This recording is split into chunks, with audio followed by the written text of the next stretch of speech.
Testing. All right, everybody, we're about to get started. If everybody could please take their seats.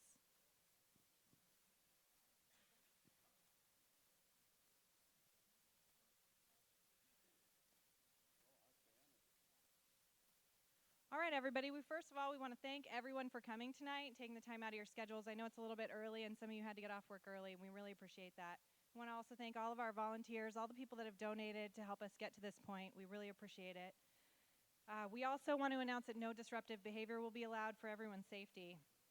We'd like to start with the Pledge of Allegiance, and I'm going to allow Ron Bentley to lead that.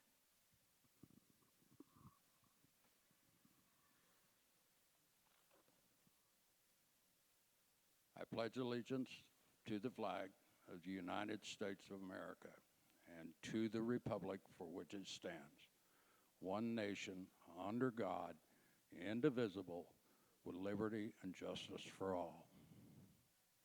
Thank you. We'd now like to have a brief moment of silence for John McCain. Today's his birthday.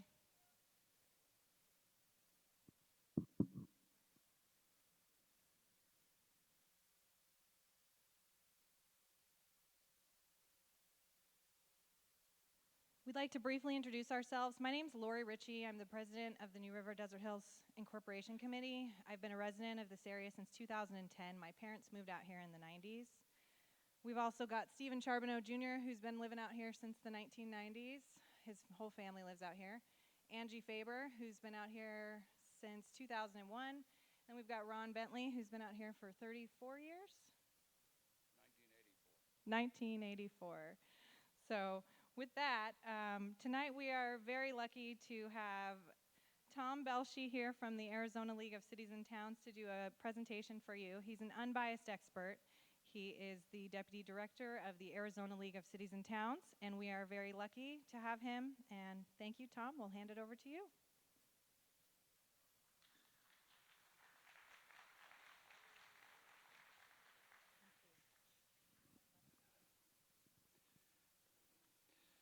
I heard my father once say in a speech, "Don't start clapping yet, you haven't heard what I had to say." So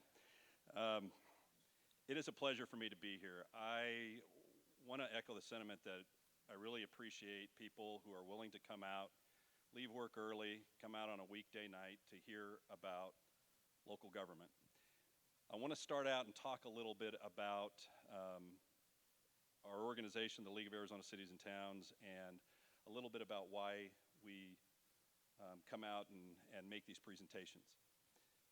First, I want to start out and say that for all of you who've come in here and you've decided that either you think incorporation is a good idea or you think incorporation is not a good idea, I'm not here to convince you either way. What I'm here to do tonight, nobody else does this. This is why the other incorporated cities and towns ask us to make ourselves available, is so that you can find out about how the process works, what you're expected to do if you become an incorporated city or town, what you're required to do. And we even talk a little bit about the pros and cons that we've heard over the years about becoming a city or town. Local government in general, how you are governed, is an intensely personal idea. And so that's why we don't push incorporation. So what I hope that you'll do tonight is that you listen to the information I provide. I'm happy after my presentation to take as many questions as you'd like to ask. I'm going to hang around afterwards too, out in the hallway if there are any other questions that I don't cover when I'm speaking. One of the things that I always start off with when we talk about incorporation also is that we hope that this is something that will bring your community together no matter what you decide. Whether you decide incorporation is not for you or whether you become the latest city or town in the state, we hope that it's something that will bring a civil discussion and something where everybody can get their questions answered and that you can answer that question for yourself feeling that you had all the best information available to you, okay? With that, what I want to start off with tonight is I'm going to talk about the prerequisites for incorporation, Then we'll talk a little bit about the process, and we'll go on from there. In order to incorporate, you have to have at least 1,500 people. The people that decide how many residents you have is the Census Bureau. The Census Bureau has block information, data about your area when it is counted. They take that from the latest decennial census. So, for example, if you were incorporated today and they were trying to determine how many people live in your new city or town, they take the block information data from the census, and they take your incorporated boundaries and they place it over that block data, and they come up with an estimate. And then that estimate is used for some things like we're going to talk about tonight, how much money you receive in shared revenue from the state and other things. Just so you know, cities and towns, there's 91 cities and towns in Arizona, and they range in size from 300. They had many more people when they incorporated, but the small town of Winkleman at 300 people to well over 4.5 million in the city of Phoenix. So there's a wide range. Half of the cities are under 5,000 in population. So the vast majority of cities and towns are smaller in Arizona.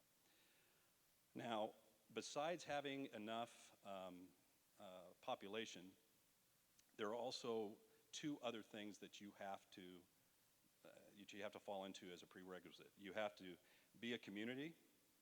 Okay, now that's kind of nebulous. What does that mean? So there's been one court case on that item, and I'm going to read you from the decision what that said. A body of several hundred people living in an area of a few square miles and having a common interest in public health, public protection, and water is in fact a community. So what we tell people is that if you have, for example, I'm sure in this area that you have a fire district or another type of special district, that you have other services that you have in common. And when they say a few square miles, just to put that in perspective, we have a city, for example, that is 1 square mile, and that's it. So just knowing what I know about the area and what I've seen, you definitely meet the prerequisites of being a community. The other thing is you're not supposed to have any large tracts of uninhabited land. Now the bad news there is that we've never had any kind of court case related to that. There's been no incorporation that has been challenged based on that. So I can tell you that there's been a lot of places that have incorporated area that doesn't necessarily have inhabitants on it, and how you define large is anybody's guess. So my guess is that if there was to be a challenge to the incorporation of this area based on large tracts of uninhabited land, that would not go anywhere either. The other question I like to answer here is people ask me, well, what's the difference between incorporating as a city or as a town? The only difference between a city or a town in Arizona is the ability to adopt a charter locally. You have to, in order to become a town, you have to have at least 1,500 people you can incorporate as a town. But if you have less than 3,000, then you can't become a city, and you can't adopt a charter. If you are over 3,000, you can still incorporate as a town. I live in the largest unincorporated town in Arizona, which is the town of Gilbert, which has well over 250,000 people. So when you think of a town, I don't know what comes to your mind, but 250,000 people doesn't really, kind of strike that small town image. But nevertheless, they've seen no reason in my town to become a city because they're not going to adopt a charter. A charter is another 2-hour discussion that you don't want to hear about tonight. So we'll just leave it at it's much like having a constitution for the city. It limits authority and grants authority from the council to the city that is more than is what exists in state law. Again, we won't get into that because we're far from that process, but that is the difference between a city or town. And there are no villages in Arizona. There are no townships. The only form of local government other than the county is a city or a town. All right, now, there's also a rule that says when you get ready to try incorporation, you have to put a petition together. And that petition has a map, okay, and that map draws your proposed boundaries. In those proposed boundaries, your boundary, when it's drawn, will be certain distance from existing cities and towns. If you're within 3 miles of a city or town under 5,000 in population, or you're within 6 miles of a city or town of over 5,000 in population, you have to have their permission to incorporate. Okay? Now, there's some exceptions to that, but there's a new law that got passed. Well, I guess it's not new anymore. That's relative. New for me, it's about 5 or 6 years old. And it talks about the process if you are a city or town, or if you're proposing incorporation and a city or town that neighbors you is not giving its permission, there's a process by which you can go through to get that permission. Now, again, the law is very vague, and I'm not an attorney, so I'm not going to tell you exactly how that works, but the basic premise is if you're within 3 miles of a city or town under 5,000, or within 6 miles of a city or town over 5,000, you have to get a resolution signed by that community that they're okay with you incorporating. Okay, that's part of the law. Normally what happens there, what I suggest to people is that before you get too far down the road, you have that, depending on where you've drawn your boundaries, if you know that that's going to be your situation, that you have a sit down and talk with those other communities and talk about where your boundaries are going to be, and they'll have questions to ask you. I didn't research the situation. I don't know where your boundaries are, so I can't really answer any specific questions about that, other than it's a good idea to talk to them early. All right, so that's the prerequisites. Now, methods of incorporation. There are 2 ways in which you can go about incorporating. We talked about before you can actually go out and start circulating petitions, you have to give a copy of that petition to the county recorder's office. And once it's recorded, you have 180 days by which to get the signatures that you need. Now, one process says, I know that there are this many registered voters in my proposed incorporated boundaries, and I'll get 2/3 of those, and then if we get 2/3 of the registered voters to sign that petition, then it goes directly to the County Board of Supervisors, and they determine the sufficiency of the petitions, and if they're sufficient, then they order the incorporation. This process, as far as I know, has only happened once, and that was in the little town of Star Valley that's right up next to Payson, Arizona. Many of you may, like me, might have got a ticket going through Star Valley. They're fairly well known for their cameras, which I don't think they're allowed to use anymore. But they used a 2/3 petition. They found the petition sufficient, and they were ordered incorporated at the next meeting of the County Board of Supervisors. The most often used process is the petition with election. 10% of the registered voters sign the petition, goes to the county recorder's office, they determine the sufficiency of the petitions. If they find that there are indeed 10% of the people that have signed that petition, then it goes up for a vote. And at the election, those people showing up to the polls, 50% plus 1, have to vote in favor of incorporation. And if they do, and you meet all of the prerequisites, then the County Board of Supervisors orders you to incorporate it. And then if you don't, and if you're not successful, then you just start the process again. Again, once you have the petitions in your hand, you have 180 days to turn those petitions in. Now, one of the things that I get asked questions on quite a bit is, if I think that this is a good idea and I want to schedule this, when is the best election to do it? Now again, keeping in mind again that I'm not encouraging it one way or the other, but since this is a question we get asked a lot, I usually try to answer it. The county continues to have responsibility for your services, and we'll get into that in a minute, what services you are required to provide.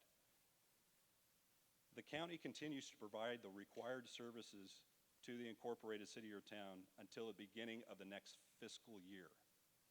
Okay. Now, in Arizona, we have a law that says you can only hold your election on one of 4 dates. You can only hold your candidate elections on the fall dates. And we're right in the midst of one of those right now. We just had our August primary, and we're going to have our November general. Okay, candidate elections have to take place on those. Other special elections like incorporation can be held on the fall dates like we're in now, or the second Tuesday in March or the third Tuesday in May. Those are the only 4 dates that you can hold it. Now, when you start out and you're learning as a city, the thing that you want to keep in mind is you want to have as much time as possible before you start having responsibility for your own services. So what we have suggested to others, and they have taken and they have not taken this advice, is if you are seeking to have an election, you should have it in August. And why would that be? Because you have 11 months before you have to take over the services that you're required to take over. And the county continues to provide that. Now, I want to say something about your relationship with the county. Sometimes when I'm out presenting, I hear people disparage the county, okay? I am not going to answer questions about what the county should or should not be doing. One reason is that I know what it's like to work for people who are involved in local government. It's not an easy job. And so we don't disparage the counties. Because we know one thing. In the beginning, you're going to still count on them. When we talk about the services you have to provide, most likely in the beginning, you will be contracting back with the county to provide those services for you. And since you'll be doing that, it's in your best interest, since you'll be doing something called an intergovernmental agreement, to have the best relationship possible with them. So keep that in mind. If you start asking me questions about the counties, I'm going to tell you that I'm not going to answer that question. Okay, that is for the county to talk to you about.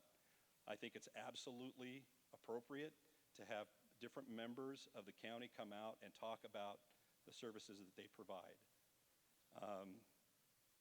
The counties have come out many times to talk to people about costs and how their particular department works. And it's been very helpful to people who are taking a look at incorporation and trying to get their arms around exactly what they have to do and how much it's going to cost. All right, so let's jump into, okay, we've become a city now. What are our responsibilities? There are basically 3 things that are stated in law. 2 of them are pretty straightforward, and 1 of them is a little vague. You have to take care of your police service, your roads. That's all the county roads that are within the incorporated boundary. That's not private roads. Those are county roads that are maintained now by the county. And you have to maintain them at the same level that the county maintains them.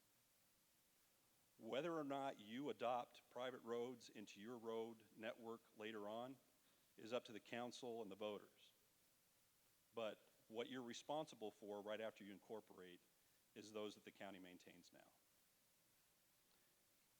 Police, again, you have to provide police service. Now, some people tend to hook police and fire service together. Fact of the matter is that police service you're probably already getting through a fire district. or you're getting it through a contract with a city or town. If you're doing that, that is a separate government. Whether you become a city or town does not affect a local fire district. They continue to operate. They have duly elected officials. They have a budget. They receive money through a secondary property tax, and they can continue just as they are. Whether or not you have a local fire department later on, again, is a matter between the council and the voters, usually much later down the road.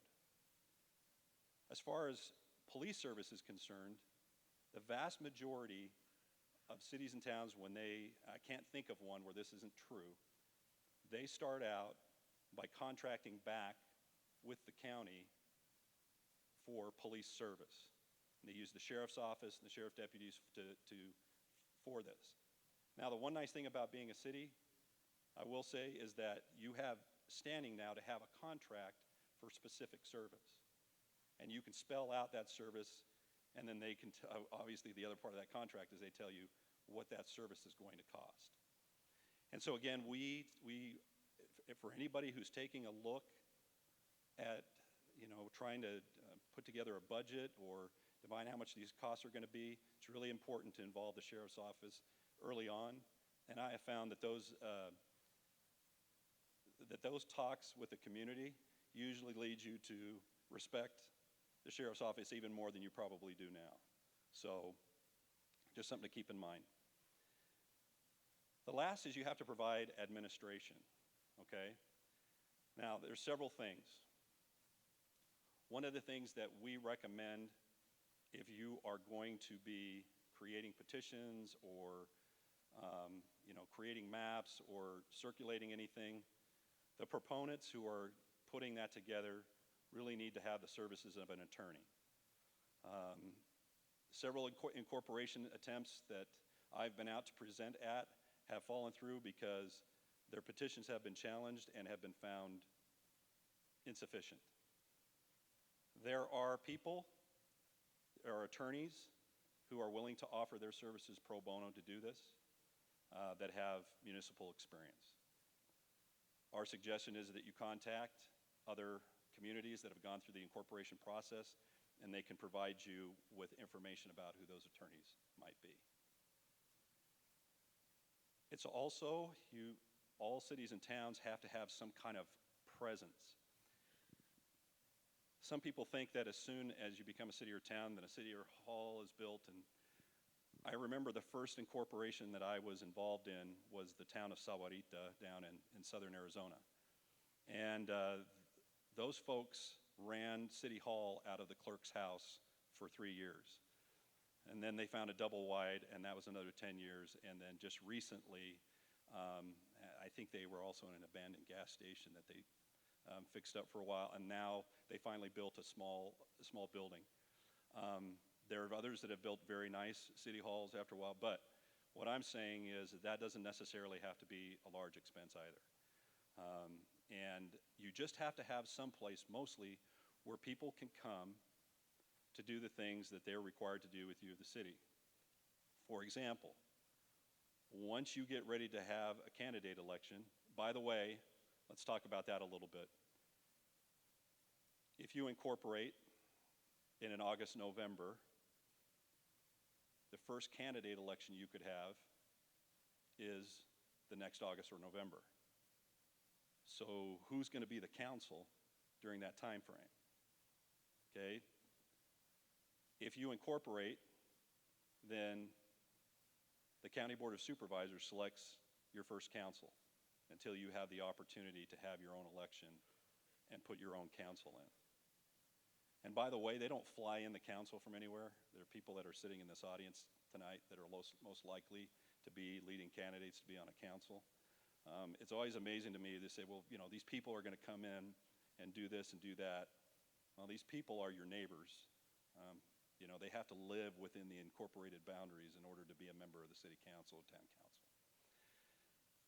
So you have to have some place that those candidates can come pick up their candidate packets. They have to have a petition that they get signed.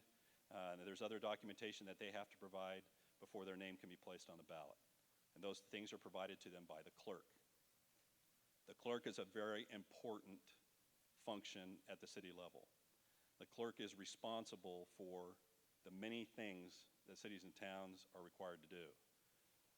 Unfortunately, every year, cities and towns have more requirements put on them about reports and other things that we have to complete and put up on our websites. You have to have a website, and you have to have places that you post in town to let everybody know where you're meeting.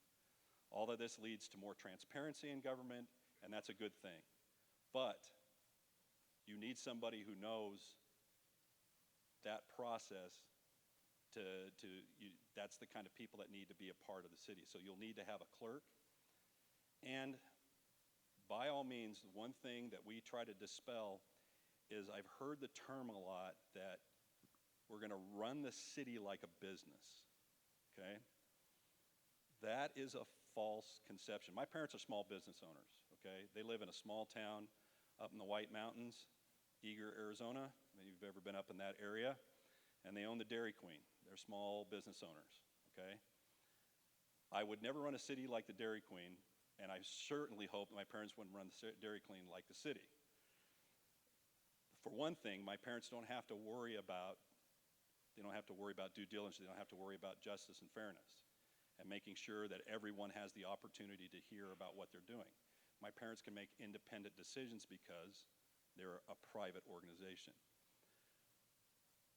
Finance and budget are a very important thing locally. You can't just hire a bookkeeper and accountant to do the work of a city. This is why I bring along Pat. She's going to talk after me. I'm kind of the warm-up band. Pat is the real rock star. Okay, she's been a finance director in the city of Chandler for 12 years. Many years before that, she's worked in city and town finance, and now she provides a lot of assistance to cities and towns across the state in order to make sure that they're complying with the law. So very, very important that you have somebody who's experienced, who knows how to deal with finance. So what we suggest for new incorporations is that even if you want to keep the staff very small, and we always say that that's a good thing, to start out and then add as you need it if you need to. You need to have an administrator of some kind. We say a manager/clerk. City management is a big deal in Arizona. If we had more time, I'd spend a little bit more time on that. And then you need some kind of finance person. Those two things are very important, and an attorney. Now, you don't have to have a full-time attorney in your office. Most small cities and towns have a contract attorney relationship, and you use them as you need them. Also, unfortunately, when you become a government, people want to sue you, okay? And so there's this other important thing that's called liability insurance. And unfortunately, that's something you have to do. The league does have a program.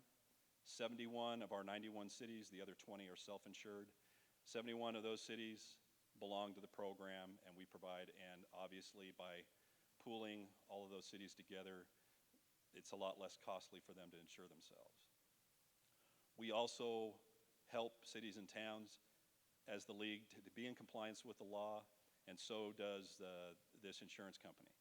And so if you were to become incorporated, this is something that we could assist with. All right, so that's all I have to say about administration. So now that you know what you have to do, what revenues are available to you? Okay, right off the bat, there are virtually no federal grants left. What is left in the federal realm is something called the Community Development Block Grant, or CDBG. Those are administered through what's called the Council of Government. You being in Maricopa County would be part of MAG, okay? The Maricopa Association of Governments. And the CDBG is administered through them, so you do get some money through that. The CDBG program is meant for infrastructure type projects. They're usually related to transportation, health and human services, those kinds of things. Since most of the cities and towns are not in the health and human services types of businesses, it usually goes for infrastructure. Shared revenue is a very, very important thing to cities and towns. We receive 4 types of shared revenue. We have something called urban revenue sharing. We have sales tax, highway user revenue fund, and vehicle license tax. Urban revenue sharing is simply when you pay your sales tax to the state, cities and towns receive 15% of that back. It's distributed based on your percentage as a city or town of the total incorporated population. So we add up the population of all the cities and towns, and your percentage of that total is how much of that amount of money that you get. Just so you know, all of these numbers, Pat's going to talk about a little bit more in depth, and I provided an estimate, if you had been incorporated this year, about how much the community could get based on a population estimate that was provided to me by the proponents of the incorporation. But again, remember that that population is not determined locally. And you can't provide, information like, fire district information or utility information. The Census Bureau is the one that's going to determine it, and they have the information they need. So it's very important that you take a look at census information about the area that you're looking at. That'll give you a better idea of what they might come up with. State shared sales tax, you pay 5.6% of that to the state. 25% of that amount comes back to cities and towns. Now, not 25% of the total amount, but it's this whole black box calculation. There's certain types of sales tax that go into it, certain types that don't. But for rounding error and all those kinds of things, it's about 25% goes back. And again, it's distributed based on that percentage you have of the total incorporated population. And here's where we get into some ones that are a little bit more difficult to understand. I'll do my best. Highway User Revenue Fund is simply gas tax. When you go to the pump, you pay 18 cents on each gallon of gas. That money goes into a pot, and cities and towns get a percentage of it. Pat's going to spend more time on the actual percentages. I'm just going to talk about the concept. So you get a certain percentage of that. Now, the way that that's determined is half of the money that goes in that pot for cities and towns is distributed based on population, the same way that income tax and sales tax are distributed. The other half is based upon the amount of gasoline that's sold in the county. So let's, for example, 15% of all the gasoline that's sold in the state is sold in Maricopa County. Then the cities and towns in Maricopa County get 15% of that city-town total. And then within that county, it's distributed again based on population. The idea of the way they set that up is we're going to capture it. To be fair to little towns, we're going to base half of it on, to be fair to the larger cities and towns, we're going to base half of it on population. And the other half is going to be, hey, we may not have a large town, but we've got a lot of roads that are running through it. And the easiest way that they could find to kind of simulate how many roads you have running through your community and the number of people that use them was gasoline sales. You got roads, then you have gas stations, and that's gasoline sold. It's not a perfect system, but it's the one we've had for a long time. And that money is exclusively supposed to be used for your responsibility to take care of your county roads. So when you incorporate, the idea is HERF will help you to maintain those county roads. Now, for most cities and towns, it's woefully inadequate to take care of the roads that are within the community. Most communities have to subsidize the roads within there with the money that they get in other ways like state share sales tax and state shared income tax. The final one is VLT, or the vehicle license tax. In Arizona, when we go to register our cars, we have to pay a tax. That tax is, again, it's distributed similarly to HERF. Half of it is based on your population. The other half is based on the number of cars that you register in your county. Okay?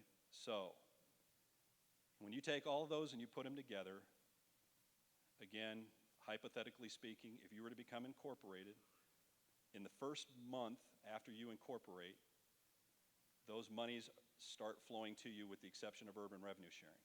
Urban revenue sharing doesn't start until after the new fiscal year begins. But the three others come to you. The other reason that we talked about why it's important to possibly have the election in August is because if you're not having to spend any money on required services, that's money that the city or town can put in the bank before they start and have an idea of how much they're going to have before they start really budgeting. Okay, so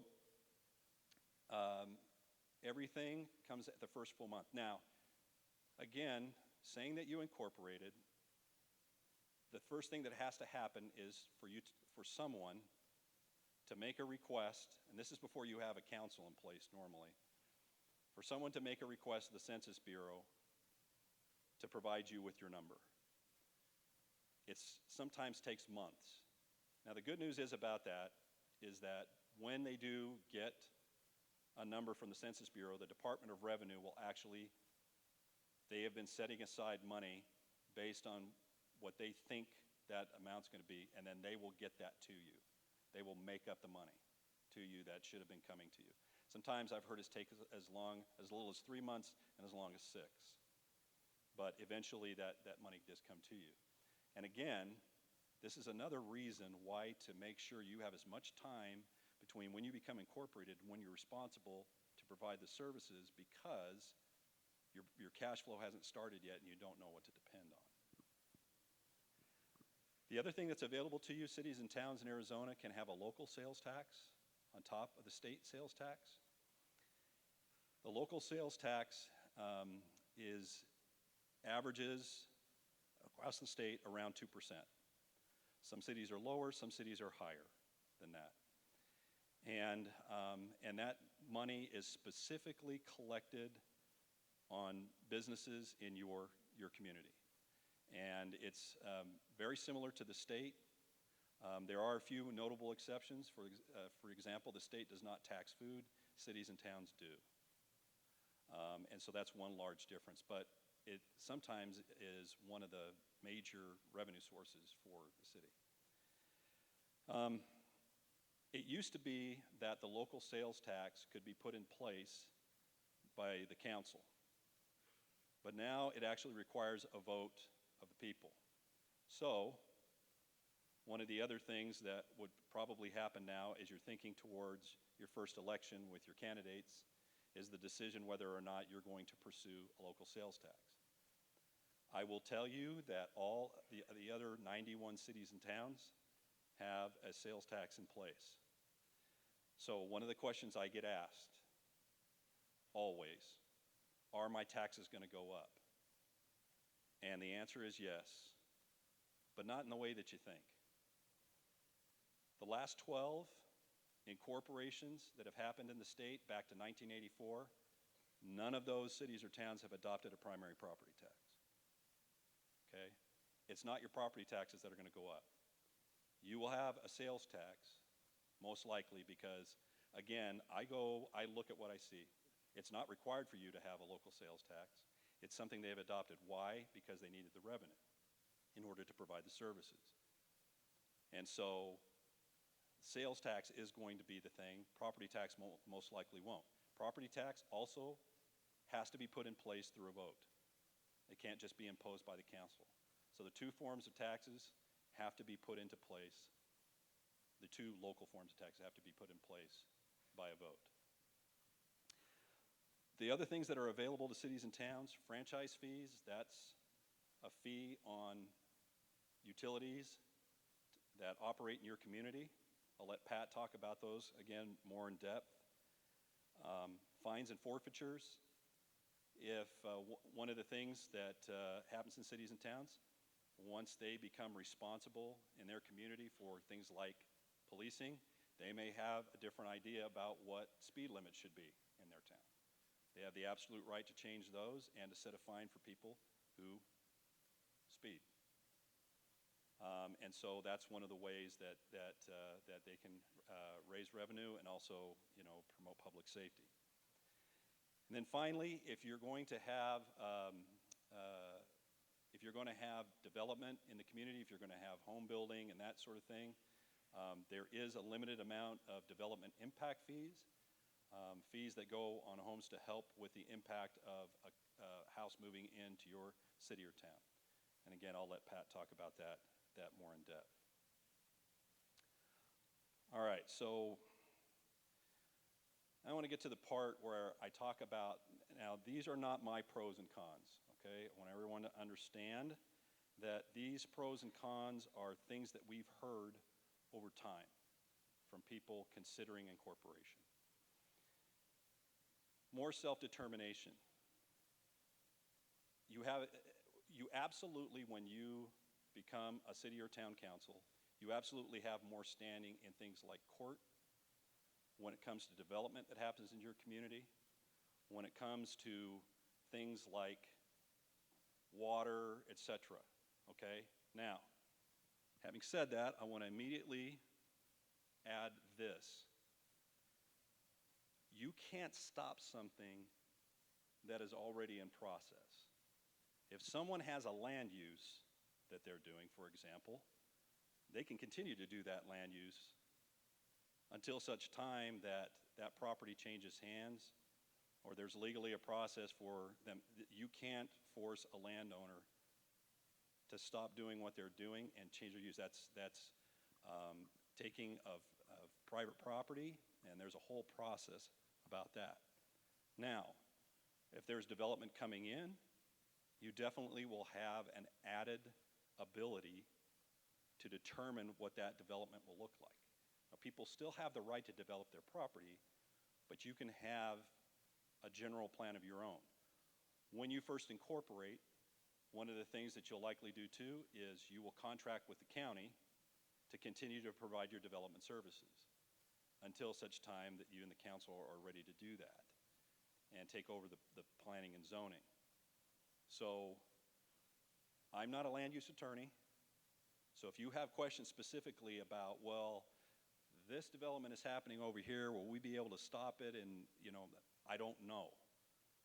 But what I do know is that if it's not already in process, it's pretty clear that council will have the ability to work with those new developments. Okay? So that is one of the pros is more self-determination.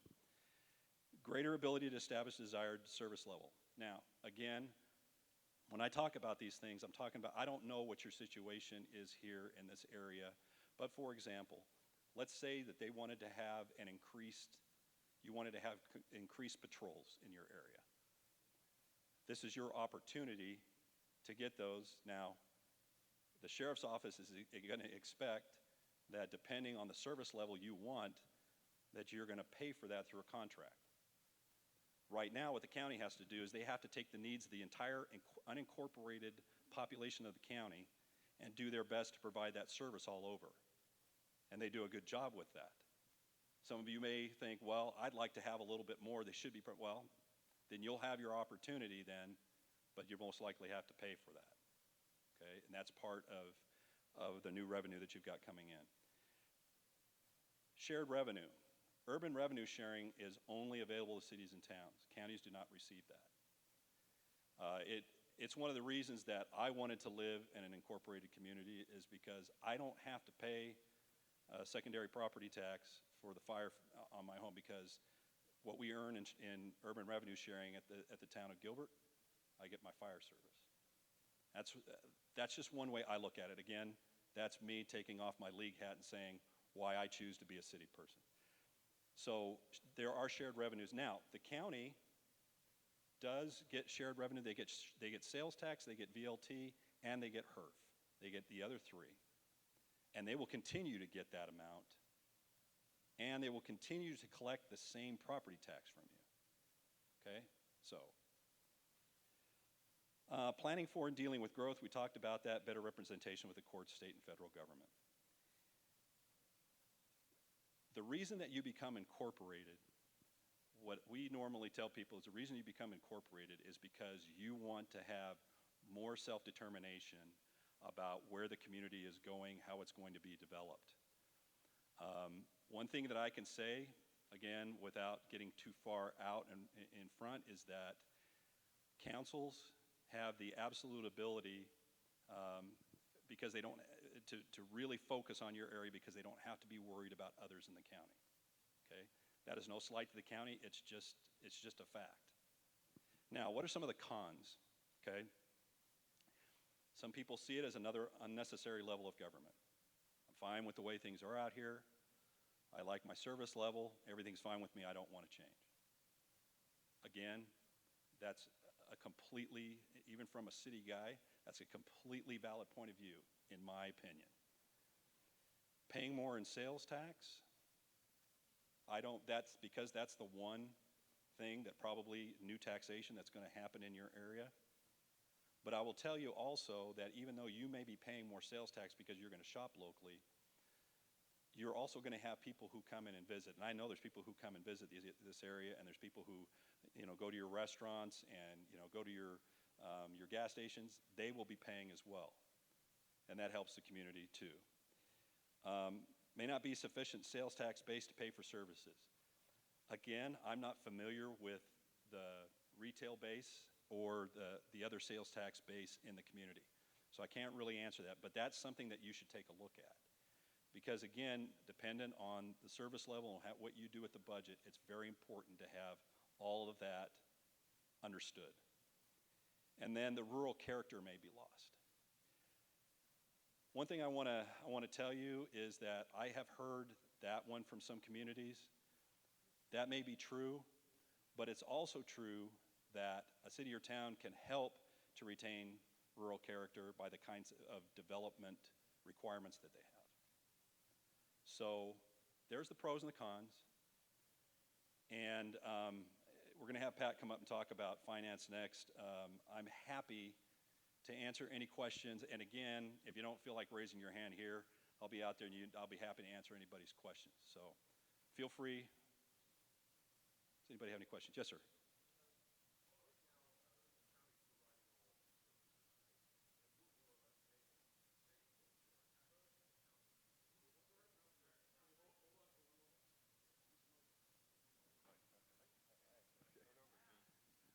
Once the county doesn't have to provide those services any longer, do our taxes to the county go down? That has not been our experience. So basically, it's just additional expense that we have. Yes, but to be fair, and again, I hope that everyone understands, I'm not trying to push anyone, but to be fair, there's also you do have an additional expense, but you're also receiving additional services. So you have to balance that. You're getting those things that we talked about, okay? The council has more ability to provide local determination, and they can provide, if you want it, see, again, this is where the decision comes in. There may be some people who are not satisfied with their level of service, and that's where the decision comes in. You have to decide as a person, hey, there are things that I would like to see improve. Yes, maybe I'm willing to allow myself to have some more sales tax in order to do that. That's really the crux of the question you have to ask yourself. So again, both points of view are valid, but it's invalid to say this is the truth, this is a fact. It's a fact that if you like the things the way they are and you don't want to pay any more taxes, that's a valid point of view. But it's also valid that people who may want to see change are willing to pay for that, and that's where the crux of the question comes in. Yes, sir.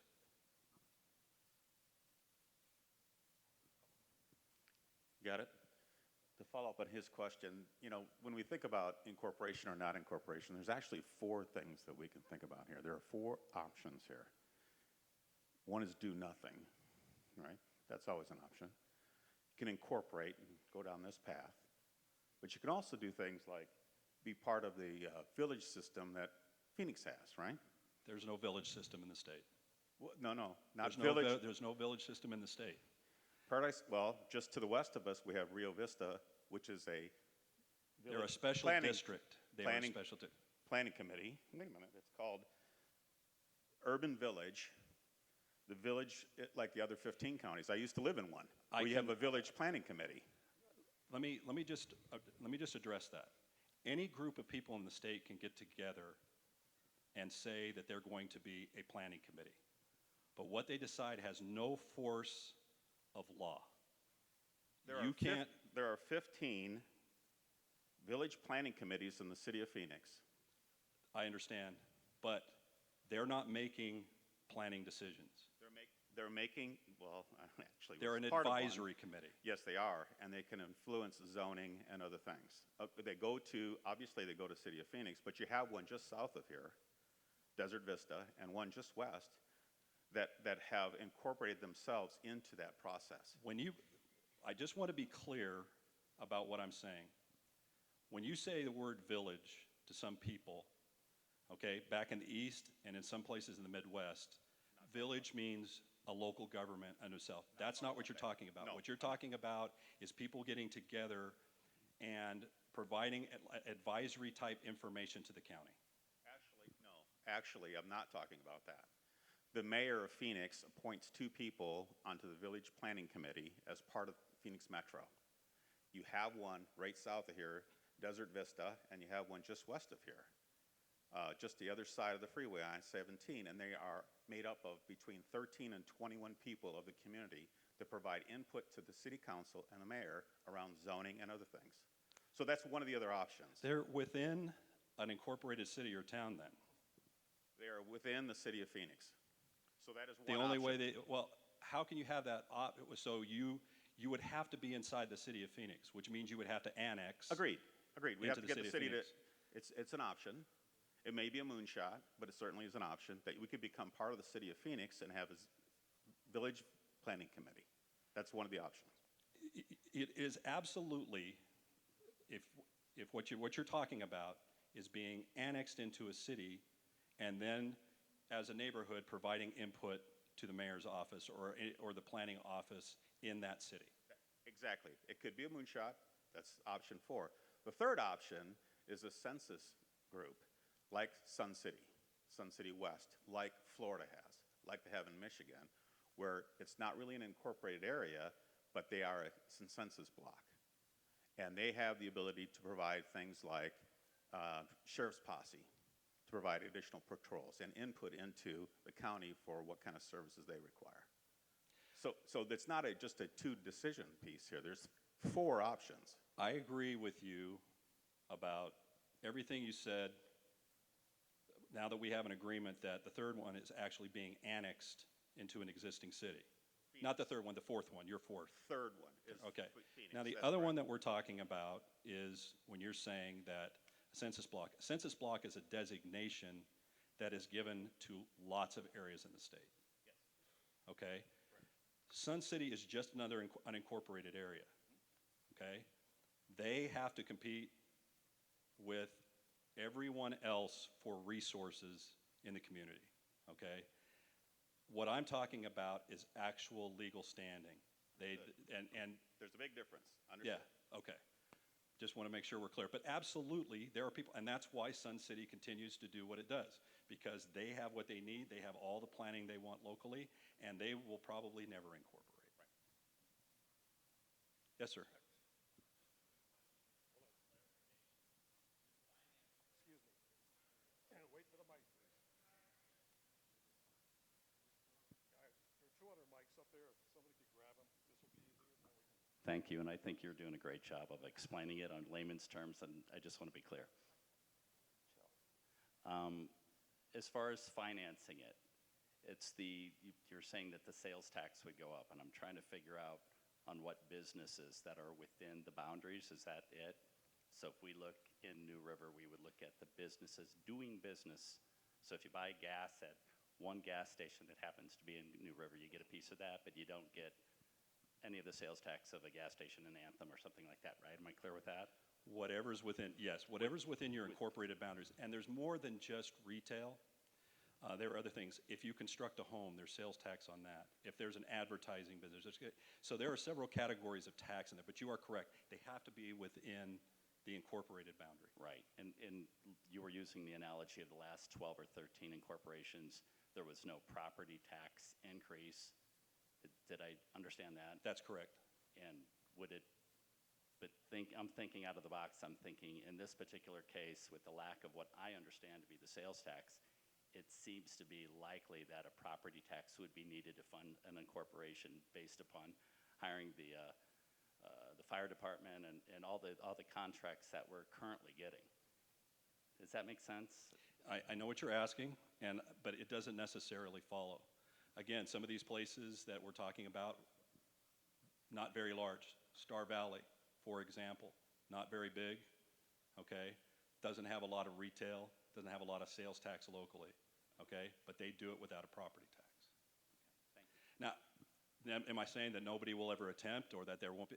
I'm not saying that. I'm just saying it is possible. Yes. And I'm sorry, folks in the back, if we're missing you, I'll make sure and get everybody. I've got a couple of questions for you, and you may or may not be able to answer them. I may have to wait for Pat. But the proposed budget that I've seen, it says, you know, like $3+ million. I need to know if that's a startup budget or if that's an operating budget. In their budget, they're talking about street maintenance. Are they taking into consideration the cost of the equipment and the people to operate the equipment and a place to store and maintain the equipment? And then my last part is, if they don't have enough money, everything goes down. Because I was a former government employee, and just a few years ago, when everything went to the pits, we had to fight to get our shared revenue from the state, and people lost their jobs. What happens to this incorporation if they go belly up and there's no money to operate it, or somebody sues us as a city and we lose and don't have the money to pay that lawsuit? Where does that liability go? Okay. There's a lot of questions there. I know, I'm sorry. I'm going to try to so I'm going to leave questions about the budget that's been put out to Pat. I am going to talk about cities and towns, like everyone else, are susceptible to the ups and downs of the economy. Private companies lost employees. Cities and towns, in some instances, lost employees. There's no question about that. No city and town in Arizona has ever declared bankruptcy. Okay? That has not happened. So I have no precedent to tell you that, hey, it's a very big likelihood that if we get into trouble with our economy, that a bunch of local governments are going to start failing, because it hasn't happened. Okay? We've been around, our organization's been around since 1937.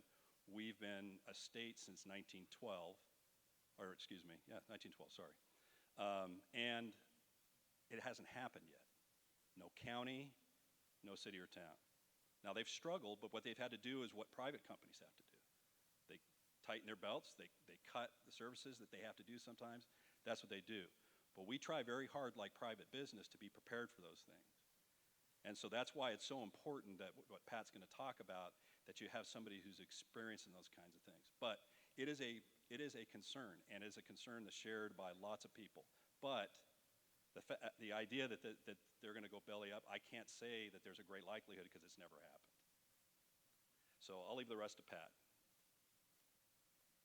I saw some other folks. Sorry. Okay. Anyway, stand up.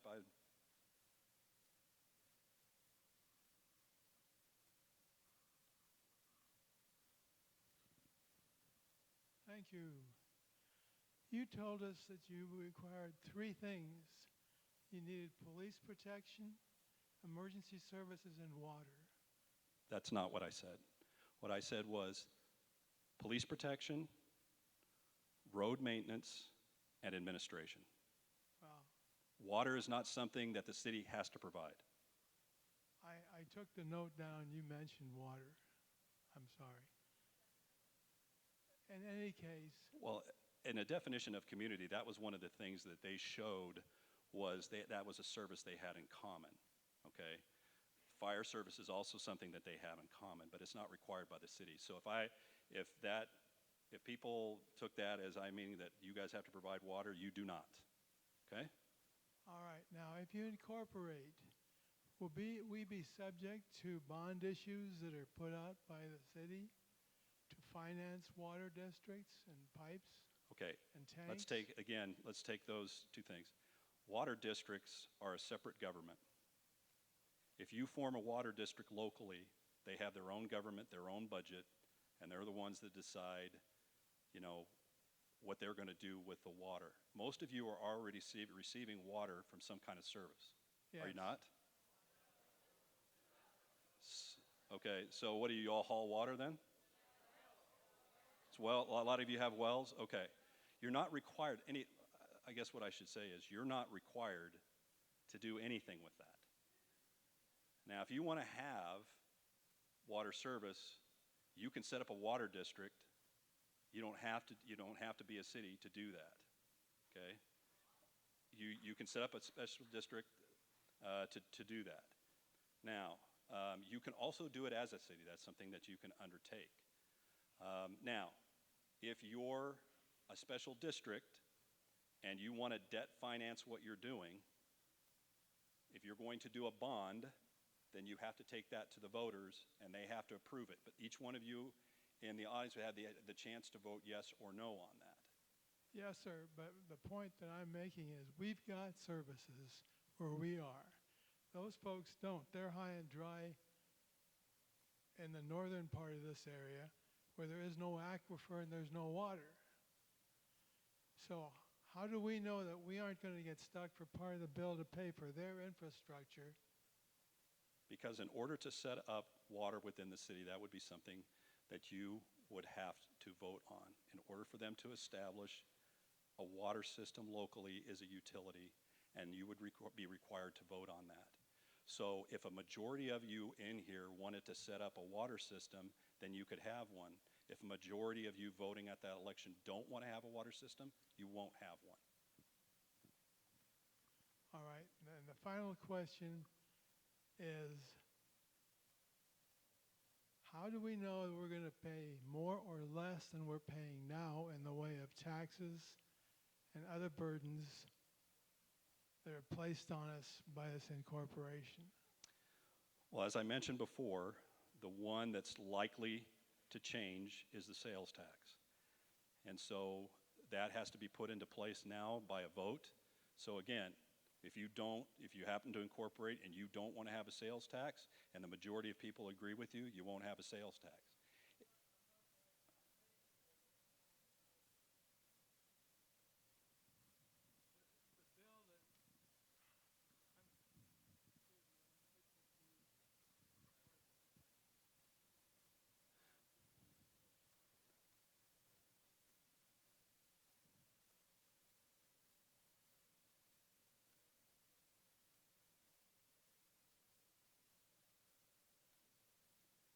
Are there any other questions while we're waiting? Yes, sir, in the back. I think he's had his hand up for a long time, the gentleman in the blue shirt back there. I don't want to miss him, and then I'll get you folks in the front. Sorry about that. We haven't even gotten to the other half of her question yet. Oh, I've got a question about, you're saying that the sales tax is going to be what pays for all this, but can you point out what commercial district that New River might have? Because I can think of maybe the Roadrunner and Circle K. So I'm just wondering where all the money's going to come from. And on my second part of my question is, we already have a fire district, but are you saying you're going to incorporate that fire district into the incorporation, or is that still going to be on our tax bill? First of all, the first part sounded like a statement to me. So, I mean, I don't know what you have here locally. I stated that. I don't know. So that's something that you're going to have to determine, okay? And then the other part of your question, the fire district is its own form of government, okay? It has its own elected officials. Nothing has to change about that, ever. Many cities and towns in Arizona don't offer fire protection because there is a fire district that is functioning and doing that. Many, many, many cities have that. So no, nothing has to change with the fire district. Yes, sir.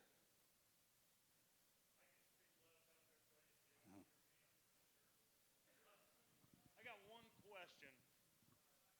I'll tone it down. the League of Arizona Cities did not just pick a community and go out and put together a gathering like this No. to give info. Who is behind getting you guys to come out here to do an incorporation, become a city, get this stuff? I'm just wondering who, because I know for fact there's a lot of building going on here. There's a lot of stuff that's in the works. Number one, they can't get water. Sir, Number two, let they me can't answer get your question. septic. So- I want to keep this. Listen, I'm happy. You guys are going to have a chance to have your debate. I'm not debating. I want to answer questions, okay? And then you guys can debate. That's not what I'm here for. I got invited by the proponents of this court. They introduced themselves at the beginning. I had never met Lori before. She asked me to come out and provide information about the process, and Pat's going to provide information about the finance. Okay, so if you want to know, you should talk to those folks in blue shirts that stood up here. They can tell you why they started it. I do this all the time. People who are interested in finding out invite me. I come and I speak. End of story. Yeah. All right. Yes. In regards to the sales tax, maybe this boils down to what's proposed in a bill or whatever when it gets voted on, but how generally would that affect not just retail business, but say, I mean, out here there's a lot of people, you know, they're locksmiths or, you know, whatever, door refinishers. They provide a service outside of here, but they run it out of their home. How does that affect the sales tax? Okay.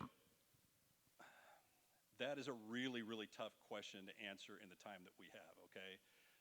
Normally things like locksmiths, nail salons, those types of things, where there's a person, they're providing a service.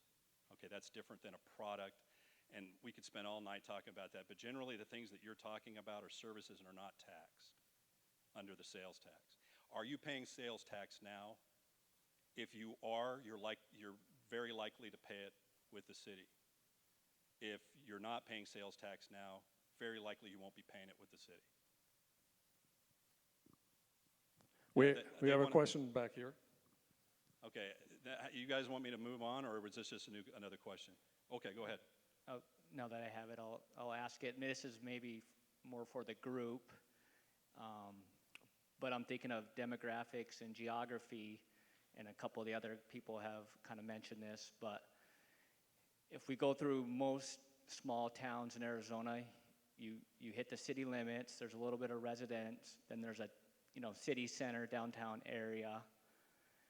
Now, if we look at New River Desert Hills, we look at the little bit of commercial we have at Carefree Highway, and then we go all the way up to the northwest corner where we have some commercial off of New River Road and I-17, gas station, Roadrunner, and we have about 15,000 people in between and about 100 square miles, 80 to 100 square miles of roads and so on. Can you comment on that as far as logistics and what the shape and geography characteristics of other towns? I think the question that you're asking me is, when places incorporate, do they have an identifiable downtown and maybe suburb areas and things like that? And what we're talking about here is taking an area that has nothing like that, incorporating it. The fact of the matter is that most downtown areas, as you might define them, are created afterwards. Now, this is where the characteristics of a community really come in. How much of the area included in your incorporation is platted for something else other than businesses? There are cities and towns that have depended on construction for their sales tax. But once they're built out, then they have to say, okay, now how do we encourage other types of commercial development in our community? There's a lot of planning that goes into that, but not every community has that to start with. It's developed over time. And sometimes in places that you don't think, you think, well, this is the best place for the downtown. It's very organic. It depends on what the people who own the land want to do. But no, it is not true that every place has to have a downtown kind of to start. There have been many that have developed it. It makes it harder, I will tell you that. Okay, Over sorry. here? Sorry. I just have a real quick question, and sorry if you already covered this, but in order to become incorporated, does everyone within the boundaries need to vote? Or is it something else that someone else decides? So it's a good question. So some people think that when they say 10% of the registered voters, have to sign the petition, they take the entire number there. But when it goes to an election, they only count the majority of those people that vote in the election. Okay? So let's say you had 50,000, let's take something less. Let's say you had 10,000 registered voters in your proposed incorporated boundaries. You got 1,000 to sign the petition, okay? So now it goes to an election. 500 show up at the polls, 251 people, or excuse me, so if it's 1,000, yeah, so half of that show up at the polls, 500.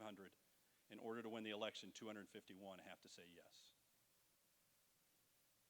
Okay. So it's important to vote. We all know that. So.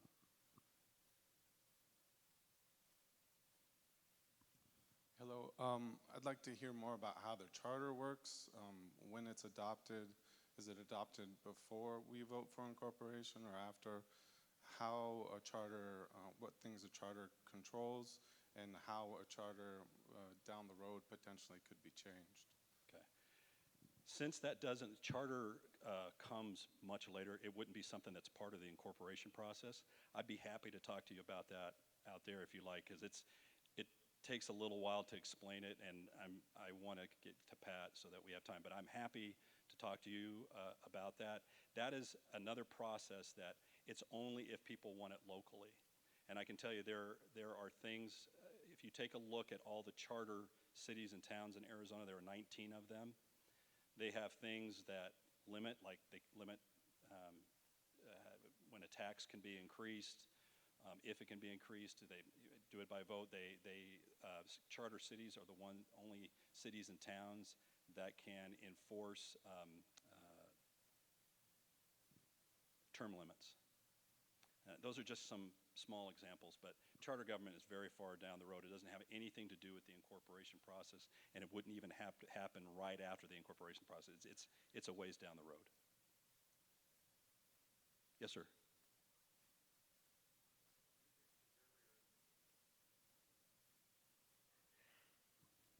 You mentioned that our taxes would be divided through the county, such as the 18 cents per gallon sales tax.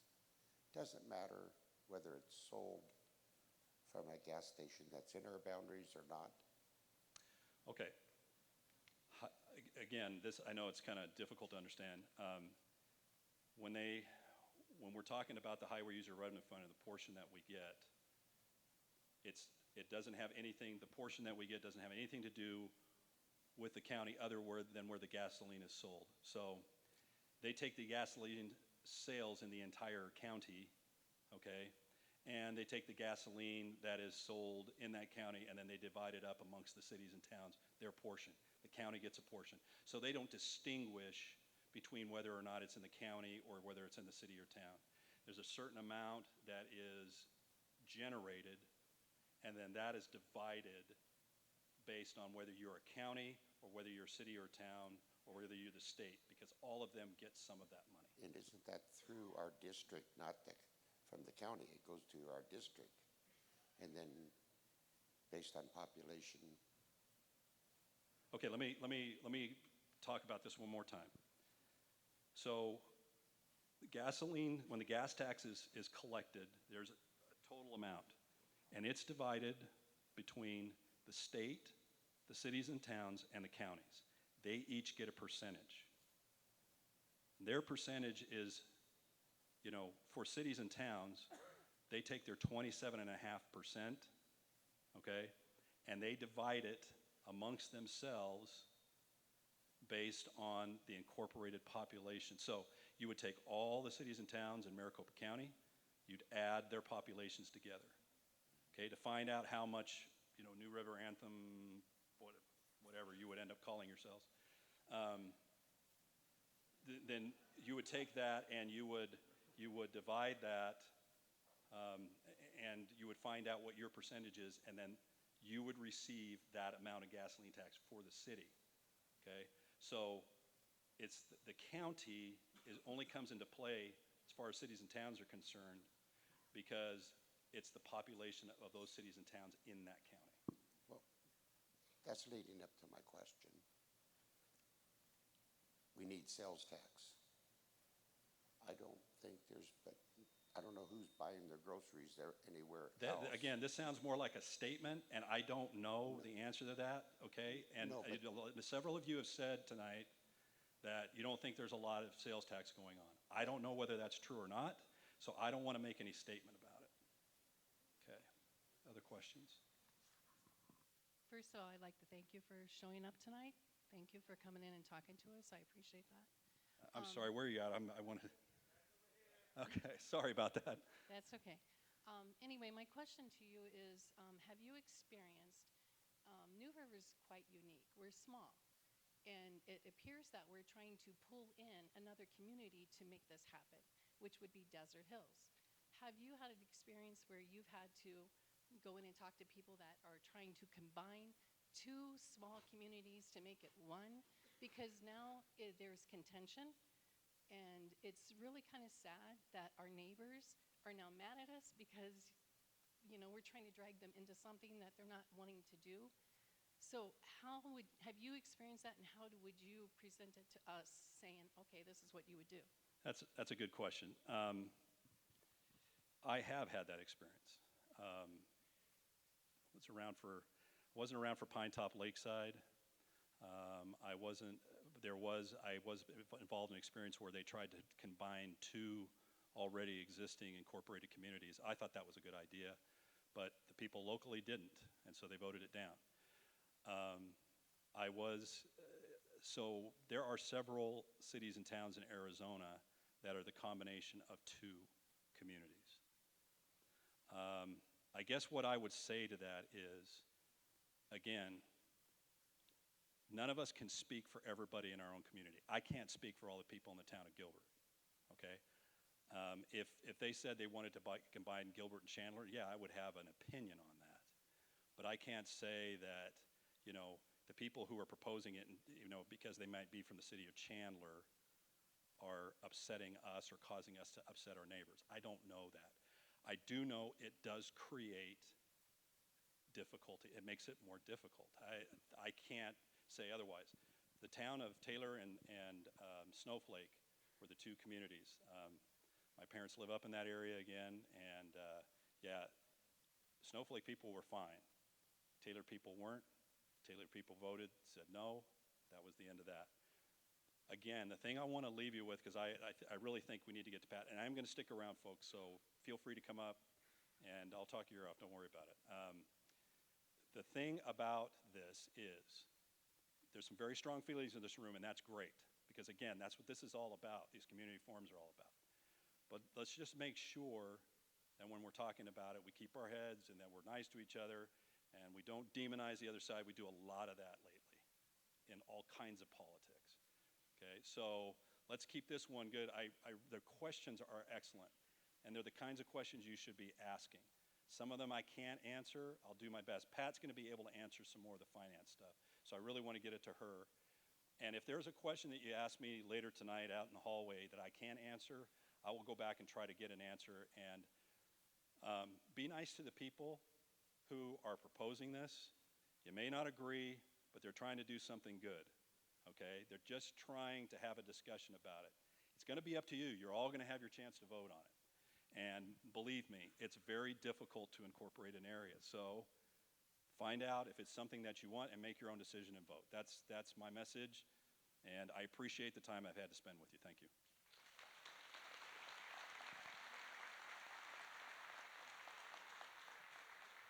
Thank you so much, Tom. That's very informative. And he'll be sticking around afterwards, like he said, to answer questions out in the lobby. Next, we'd like to introduce Pat Walker. She is a fantastic municipal budget expert. She has over 35 years of experience and she has reworked the preliminary budget that we have provided, and she has detailed information for you all now. Thank you, Pat.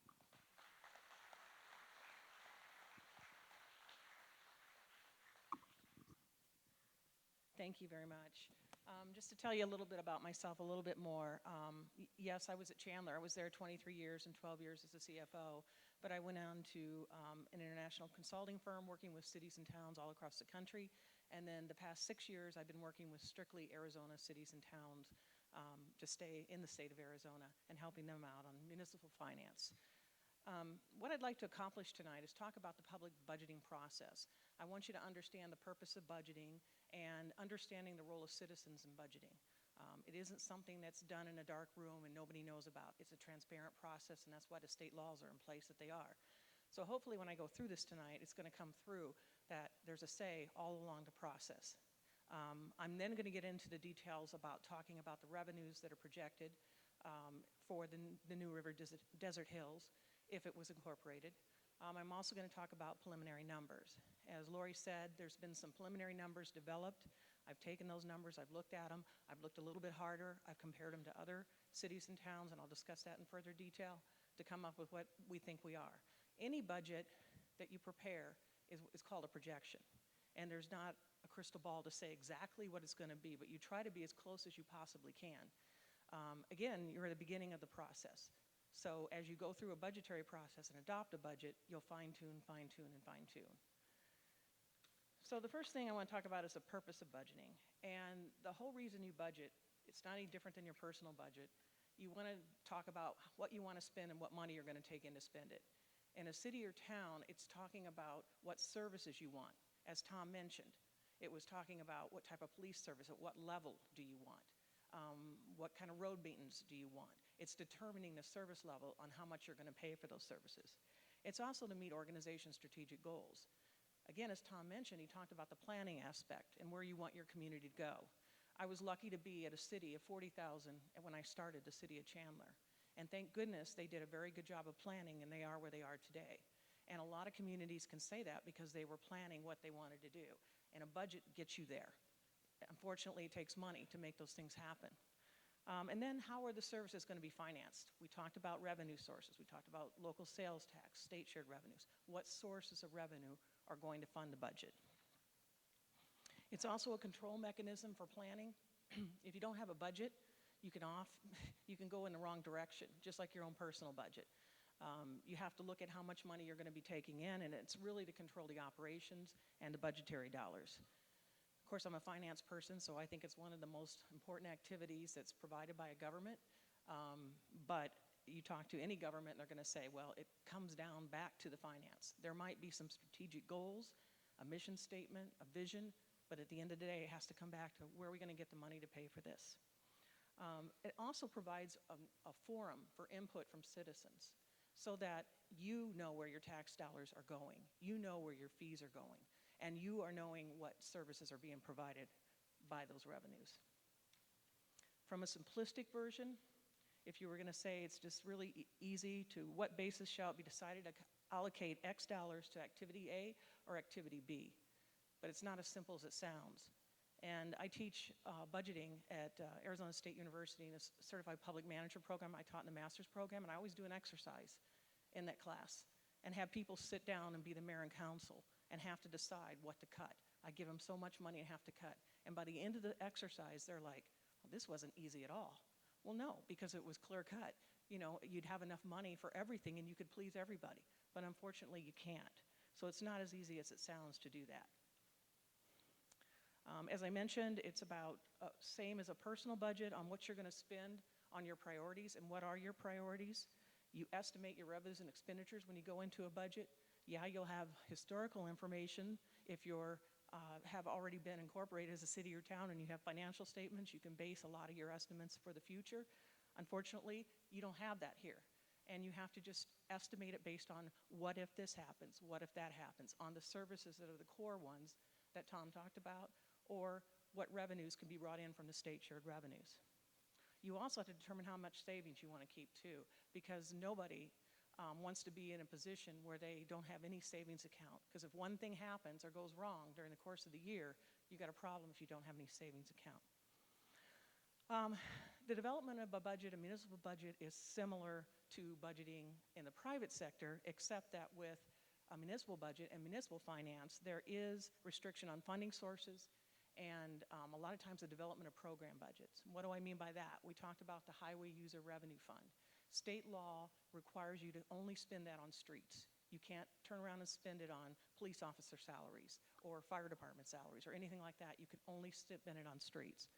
And Arizona state statutes guide the entire budgetary process, and there's a lot of steps in the process. And again, the reason that they're in the law is to develop transparency and citizen input.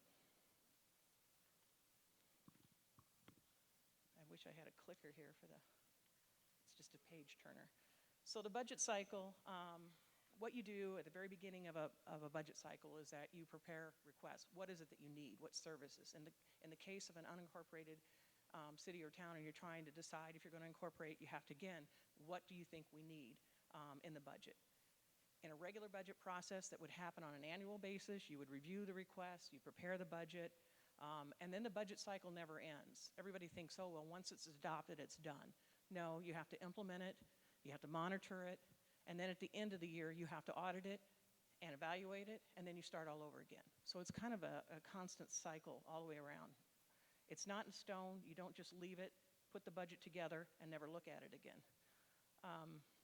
So the first step you do is revenue forecasting, which is what we are doing here tonight. We said, how much money does New River Desert Hills think it's going to take in for the first fiscal year? And a fiscal year in Arizona is July 1 through June 30th. So that's why Tom was talking about having an election in August, and you get 11 months worth because the fiscal year doesn't start till the following July. One of the things that Arizona requires is a balanced budget, and I think that's a good thing. Wish the federal government did that. But they say that your revenue should equal your expense. Now, I will caveat that. If you project your revenues are going to be $1 million and you only take in $500,000 and you budget $1 million on the expense side, yeah, on paper you got a balanced budget. In reality, you may not. So that's why it's important to really try to forecast your revenues correctly and your expenditures correctly so that they're realistic and conservative.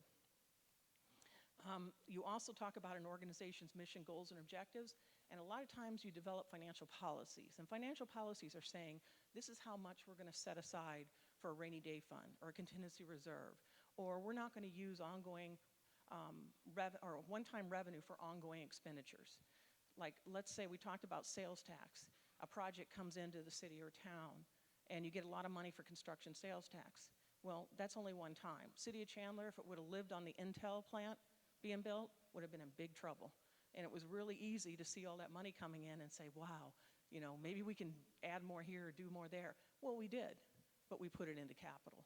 So that's the things you need to look at when you're preparing your budget. So who has a role in budgeting?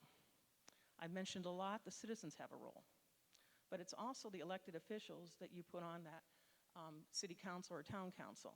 And the other thing is public employees. The employees that work there have to have the input. They're the ones that are day-to-day making the services happen, delivering the services, and they should also have input on what some of those costs are or what they need to be able to provide the service.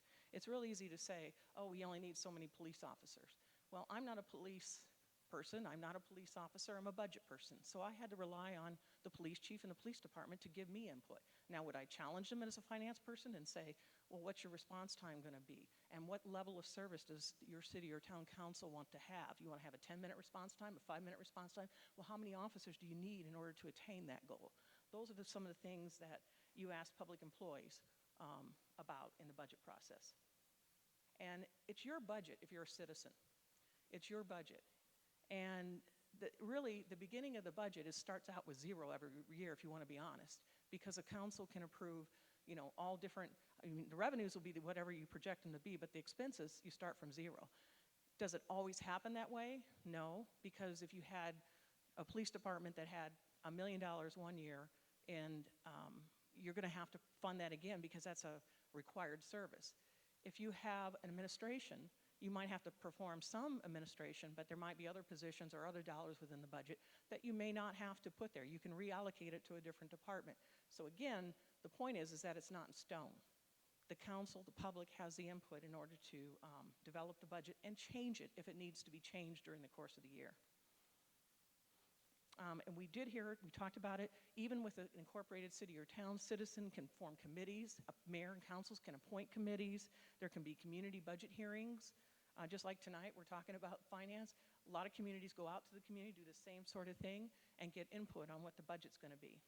And one of the things that's required by state statute is that you adopt a tentative budget, and you have to adopt it by the third Monday in July.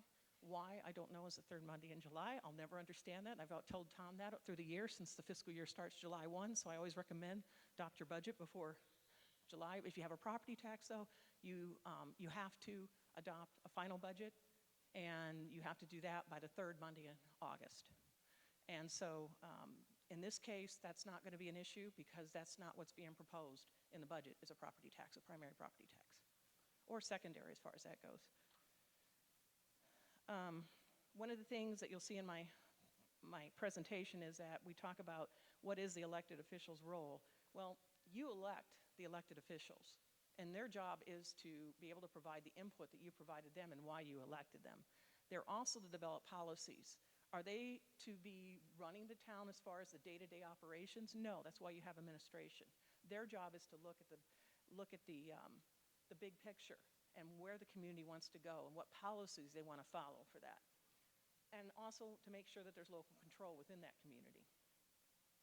So let's talk a little bit about the budget module, the model that we've developed.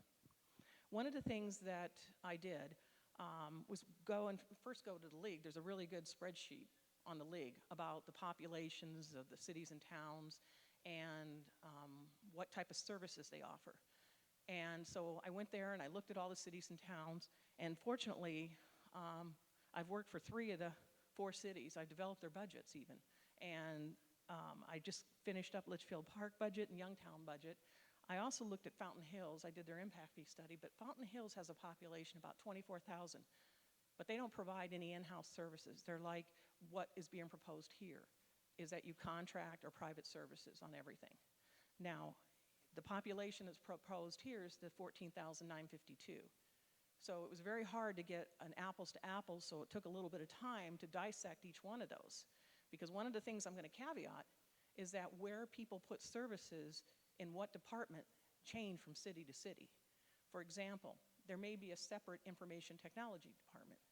In the city of Litchfield Park, it's within the finance department. It's buried within their budget. If you look at building permits and code enforcement, in Youngtown, that's under building safety. Streets are under public works. So it's really hard to do apples to apples just by picking up a document and saying, oh, well, this must be the same. No, you have to drill down a little bit and find out what's included in there, and that's what I tried to do this in this presentation.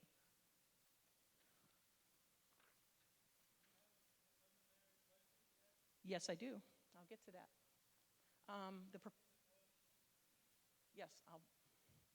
The proposed budget module that I have, one is to be comprehensive, sound, and sustainable. The last thing you want to do is to put pie-in-the-sky revenue numbers and overinflate them. If anything, if you put higher expenditure numbers, as long as your revenues are coming in what you projected, you're fine. But that's why you monitor your budget and make sure that it's coming in that way. As Tom mentioned, the state shared revenues are the ones we're proposing in this budget. What I'm going to present to you has no local sales tax in it. The reason I didn't include it was because, one, based on the services that we're saying are going to need to be provided, you don't need it at this point. If you decide you want parks, do park fees, you want a recreation program, you want some of those, or you do want to have a fire department, or you want to have an in-house police department, those are things you can consider later on. But if you're going to have a local sales tax, as Tom said, it has to go to the vote of the people. So there's nothing that I can propose in this at this point because I don't know if it's going to get approved or not approved. All I can propose is that if you get incorporated, this is our estimate on the state shared revenues. It's the same with the franchise fees that I'll be talking about too. It has to go to the vote of the people. So as Tom mentioned, the state tax rate is 5.6%. And it's based on the relation of towns population to other incorporated cities and towns and based on a decennial census. But once the town's incorporated, Then it goes to the law where it gets updated every year based on population because of a law that changed a couple years ago. It used to be the only time you got your population updated was at the census or the mid-decade census. And now they've made a law where it gets updated every year. And again, all these state-shared sales taxes can be used for any municipal public purpose. And that's why it goes into the general fund. And the general fund and the highway user fund are the only two funds that are required to be formed in the state of Arizona. And so that's one of the things we'll be proposing, the general fund and the highway user revenue fund. On the state income tax, cities and towns share 15% of the total collections, and they're collections from 2 years prior. So that's probably the safest estimate you can give because it's from the income tax that was collected on jobs from 2 years ago. So the numbers that the state gives you are pretty solid when you go into your budget. And again, it can be used for any municipal purpose, and it goes into the general fund. Next, we have the vehicle license tax. From those of you that from the Midwest and the East Coast, a lot of cities and towns, it's a flat fee, not in Arizona. It's based on the value of your car, as you probably know, when you go in and pay your vehicle license tax. 20% of that goes to cities and towns, and again, it's based on a formula, a population, and can be used for any municipal purpose. For these projections, I have put the vehicle license tax in the general fund. There is Fountain Hills, they put it directly into the HERF fund. They don't have to. Most cities don't, cities and towns don't, because of the restrictions with HERF. But I will say that most cities and towns do contribute something from the general fund for street maintenance because the HERF funds are just not enough to pay for all the street maintenance. The highway user revenue, the gas tax, as Tom mentions, 27.5% of collections. It's probably the most complex formula out of all of them because of the fact of dividing it up between states, cities, and towns and counties, and it's based on point of sale within the county, within the city, based on the number of gallons sold at that point of sale. And one thing that I always tell councils when I'm talking to them is that everybody thinks, well, gas prices have gone up, our HERF revenues have gone up. No, it's based on the price per gallon. So honestly, the opposite occurs. Because if prices go up, less gallons sometimes can be sold. So then that means that the revenues aren't always going up. And then again, it can be used for municipal purpose, but it's specifically for street and highway. So as I mentioned, the recommended funds for the first year is general fund highway users. One of the things that we talked about is the local sales tax and property taxes, franchise taxes, and another thing you can do is charge fees to cover cost.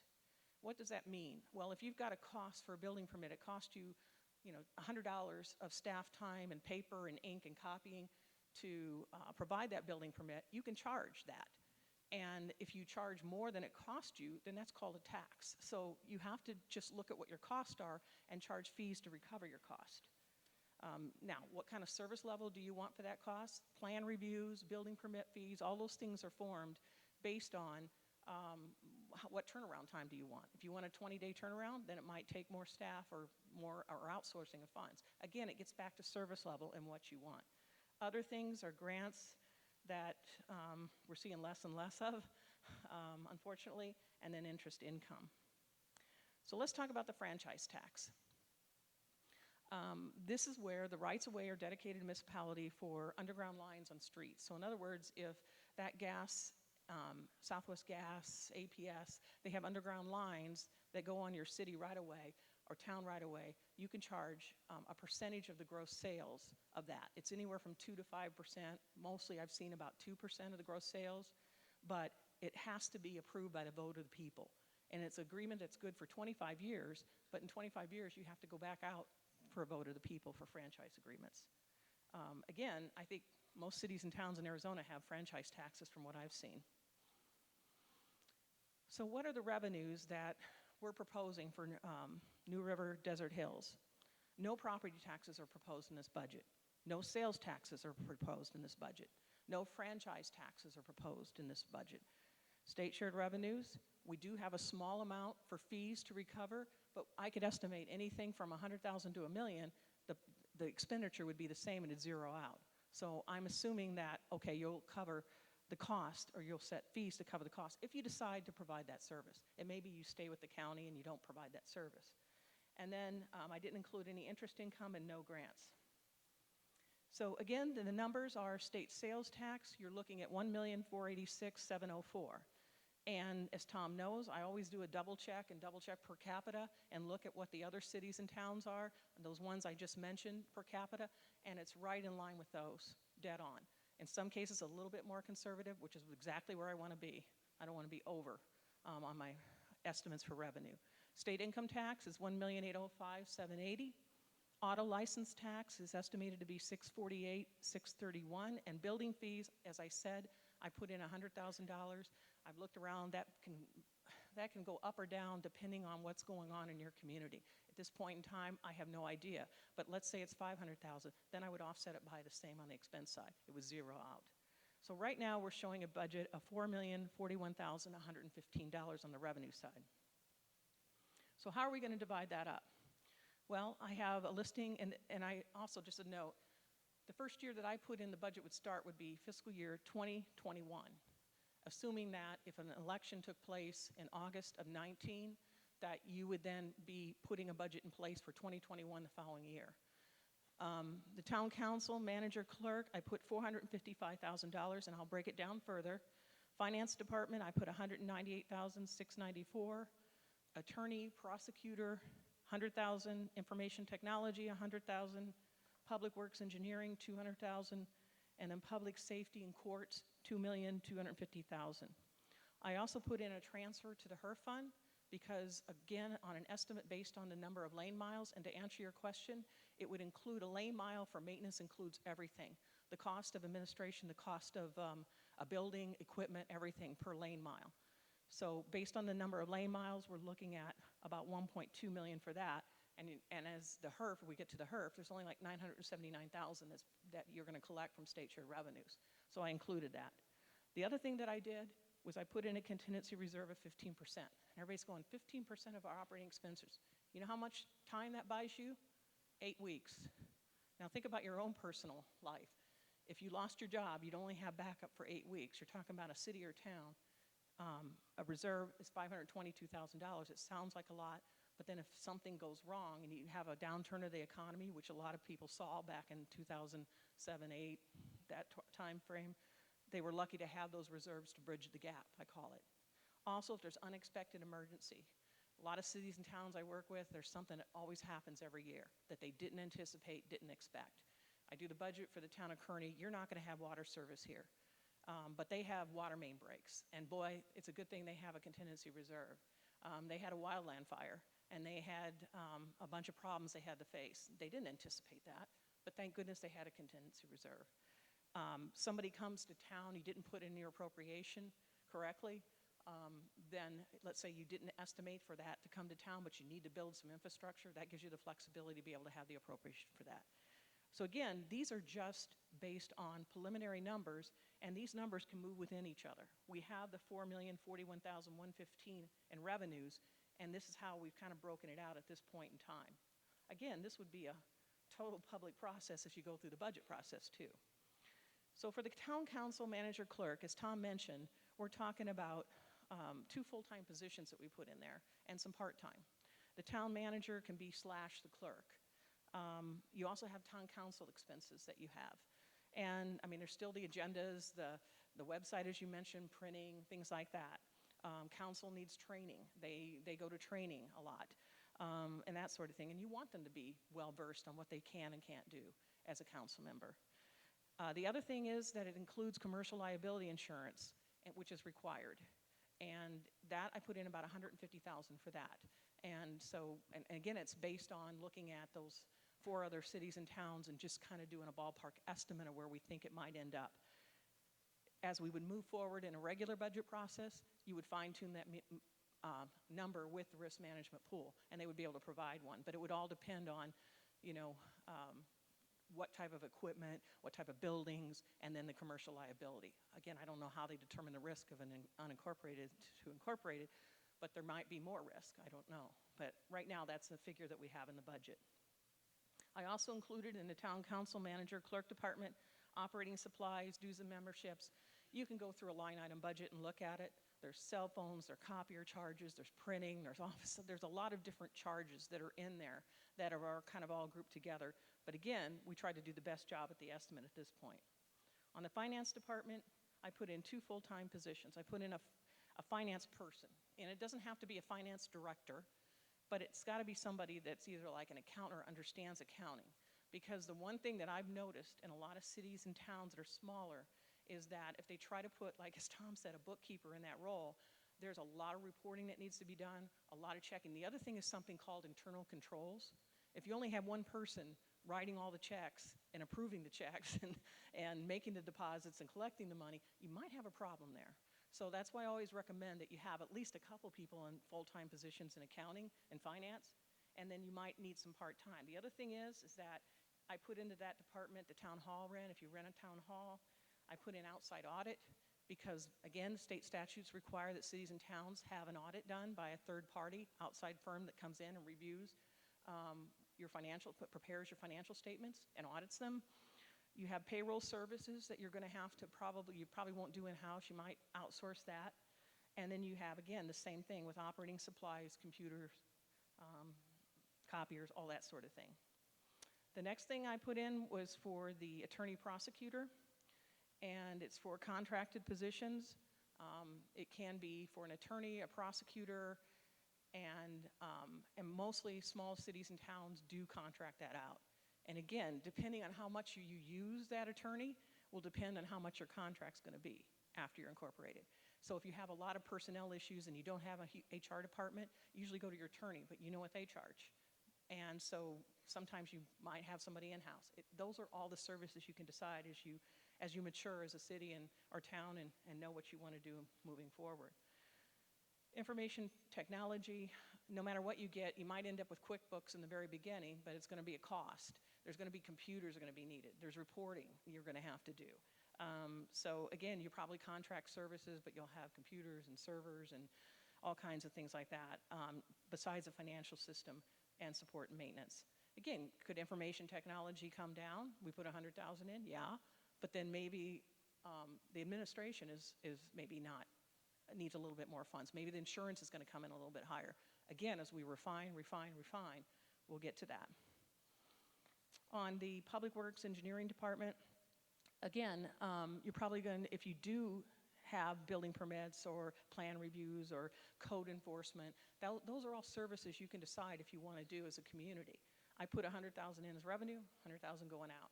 I also put about 100,000 in that would be covered by some of the taxes that wouldn't necessarily be going for the services that you provide to external customers. It might be that facility maintenance, public work type things that you do, fleet maintenance, anything like that. Public Safety Department, I've included police under that umbrella, courts, and mainly that's because the contract for the sheriff is estimated to be $2 million, and we have included $1 million of startup cost in there. Will that be something that you may or may not have to put all towards sheriff, because if you collect the state shared revenues for a while, you can reduce that startup cost, but there's going to be other startup costs in other departments too. So you're going to have to, when I get back to that one-time versus ongoing revenue, you're really going to have to estimate that out and say how much one-time money do we think we're going to take in before we incorporate, how much startup cost do we need in each of these areas. That's a question to be refined, again, once you know whether or not you're going to be incorporated. The transfer to street maintenance I've always mentioned, and then again, I put in a reserve, but that's another decision that will be made by the city or town council as a financial policy. Do they want a 15% reserve?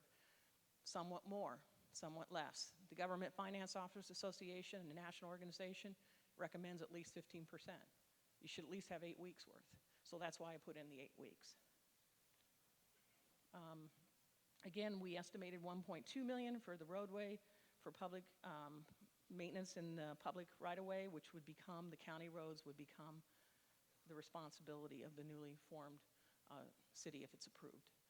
So with that, I'll open it up to questions if anybody has any on the finance side. Yes.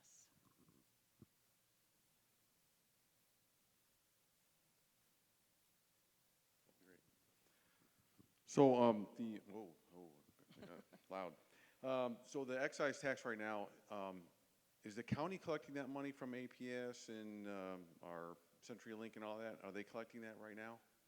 If you're talking about The like. franchise tax, sorry.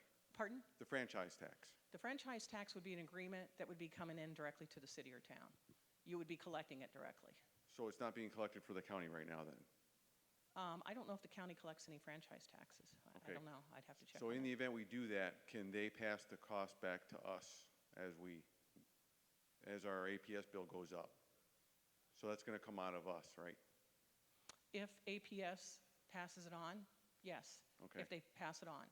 But if the rates go up, APS, then you collect more tax on the franchise taxes because it's based on gross sales. Right, okay, So it's hard to say. That would be an attorney question on the agreements. I don't know. sure. And then on the roads, you got 1.2 million. Is that an average of what the county's been spending over the last few years, or how did you come up with that number? Again, that is based on a public works person that is experienced in the field, that knows what it costs per lane mile, and based on the number of miles for the town. It was ratcheted down a little bit because of some of the one-time startup costs, so it could be higher. It could end up being a little bit higher, but we felt comfortable estimating about 1.2 million at this point in time.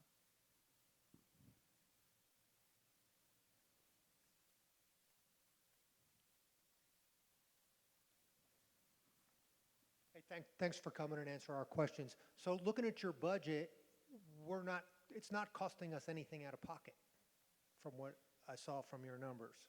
We're not gonna have to increase our taxes or anything. We're just taking money back that's going out anyway. Right now, you're not putting on a local sales tax, you're not putting on a property tax. So in that case, the answer is no. Could it be that something goes up somewhere else, as the gentleman just mentioned? That I can't predict. You know, if you do a franchise agreement down the road, are they gonna pass that on to you? In the state of Arizona, to really be honest, local sales tax is the responsibility of the business owner. That's why they call it a privileged license tax, but they pass it on to you. So again, can some things be passed on? But right now, what we're proposing is just state shared revenues. And the 100,000 that I put in for building fees and the expense of 100,000. Yeah. Yeah, more of a statement. I just wanted to say thank you for all your work you put into doing all of this and coming out and speaking to us, you, Tom, as well. And thank you for everybody that's came out here and got this ball rolling. I've been building in this state for 35 years doing commercial construction. I remember when Gilbert and Chandler didn't even have a school. And look at them now, they're beautiful cities. I don't know if you guys noticed, but New River's coming. I mean, the growth is coming. It's getting pushed north. If you don't see it, if you don't know it, you need to just open up and look. It's nice that we're coming together and at least getting this ball rolling and getting some sort of a handle on it and getting a voice. I appreciate you coming out and sharing this information with us, so thank you.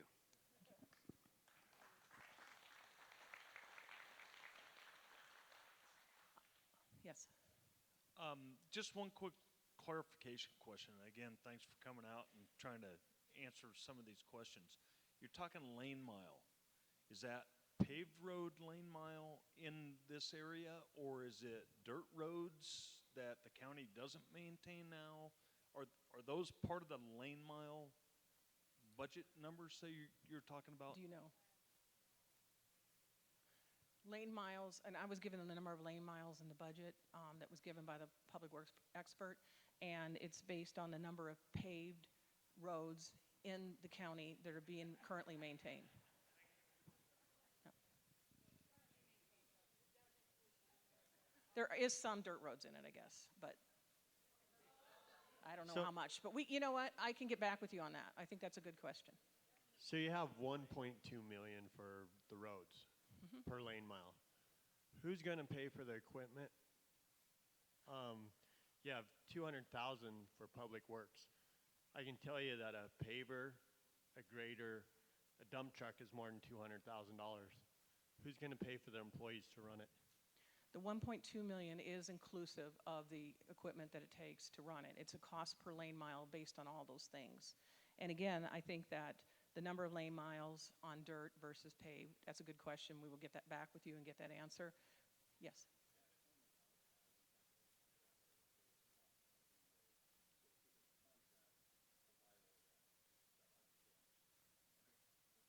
Right. And that's the other thing. When you look at a lane mile, and that's a good point that Tom brought up, it could be that you contract it out and they have all that equipment, and that's just combined in the cost per lane mile. So it doesn't necessarily mean your city or town has to have that. You can contract that out and they'll provide that, but that's included in the cost, and that's why they use that as a standard per lane mile.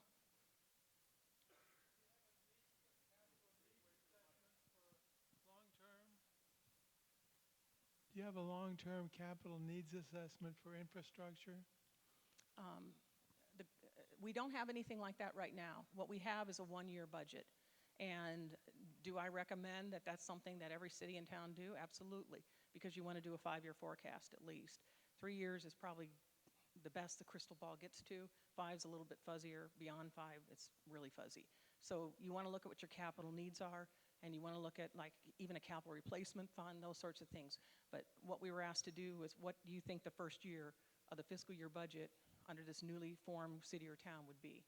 And that's what we did. Yes. Thanks. That $4 million, I mean, as we're looking here, like, God, that's a lot of money. But to understand it, I think there are like towns, whether it be Gilbert or Chandler, that we're drawing in the money to be able to do that and possibly funding New River, meaning that Maricopa is taking care of us because we're unincorporated. And when we do this, do we know how much they're spending to do everything that you're telling us that we need to spend? I'm kind of thinking like a kid leaving the family. It's like, okay, you're on your own, so you have to buy your own insurance. You have to do this here. When they get out, it's like, oh, crap. You know, I have to do all of this stuff, and I'm really not capable of doing it because the parents kind of took care of it. I'm using that as an analogy. Is that a fair assessment or not really? Well, getting back to what Tom said earlier, there has been no city or town that has gone bankrupt. So they all started out somewhere, and they all started out with some kind of base on the revenues and on the expense side, and they've been able to make it work. Now, again, it depends on your community, what services you want, how much that's going to be. But the county provides its economy of scales. They provide for the entire county. And they might be able to give cost overall, but they have, you know, like the sheriff's office, it depends on what level of service you want.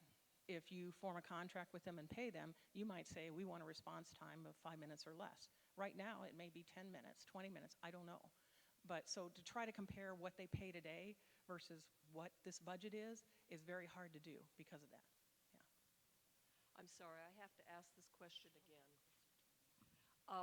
I'm still concerned about 2 issues. One is the street maintenance issue, because you do have a number from the county. I need to know, is that a number, say, if we were to contract from them, or if that's the number if we do it ourselves, and then does that include the purchase of new equipment? Because if we do it ourselves, we don't have graders, we don't have the equipment needed, we don't have the people to maintain it, we don't have a place to store it. So that's number 1 question. Number 2 question, and I can be wrong, but my understanding is that a lot of the issues in New River is they want to start restricting all of this heavy building of residences close together. If they do that, are we going to lose some of the revenue that we're going to need, because we're not going to get taxes on that construction? We're not going to have the revenue to support the other things that we need. Number 2 question I won't be able to answer because I don't know what growth or what construction or what you're referring to. As far as the number 1 question, again, the cost that we provided, the $1.2 million, is based on the cost that includes equipment, staff, pavement, the materials per lane mile. So it wouldn't matter if we contracted out or we did it in-house. It's still the same cost of per lane mile. I understand that, but that's not telling me you're including the equipment.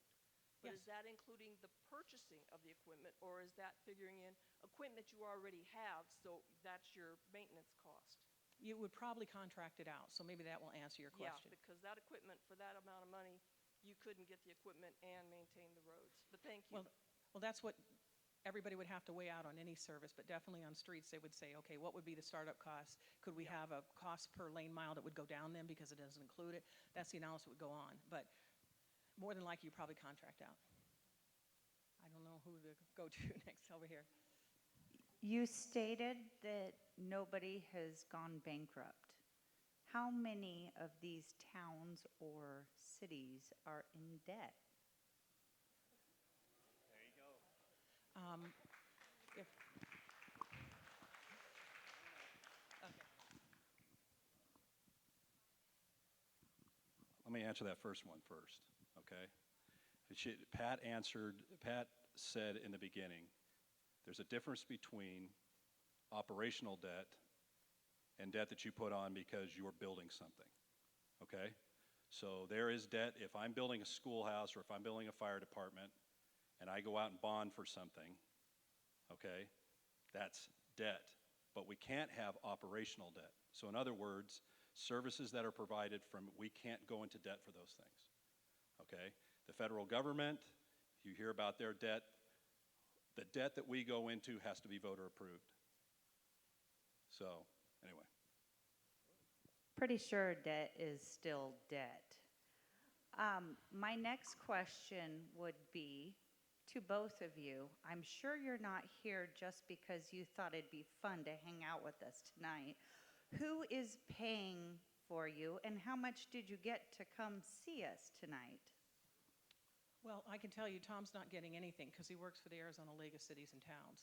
They had talked to me about getting paid for the analysis that I did, and it would get paid for, in fact, I said the max that I would charge would be 8 hours, but I've put in a lot more than 8 hours, and especially even when you count the meeting tonight, and it'd be $1,000 total, and they're paying for it out of the contributions from what I understand.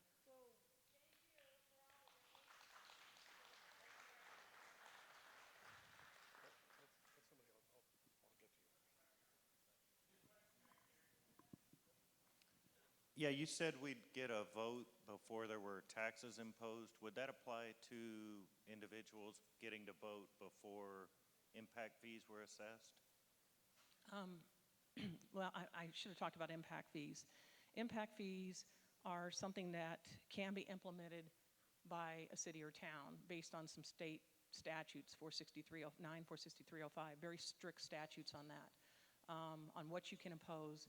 And it takes you about a year to do it if you're going to put impact fees into place by the time you get through all the public hearings and the council dates and all those things. Does it take a vote of the people? No, but it takes a vote of the people to elect the people that are going to be voting on whether or not they approve that. And a follow-up, has there been any discussion about budgeting for water improvements that are perceived to be needed? Not with me. Water wasn't even part of the mix on the budget at all.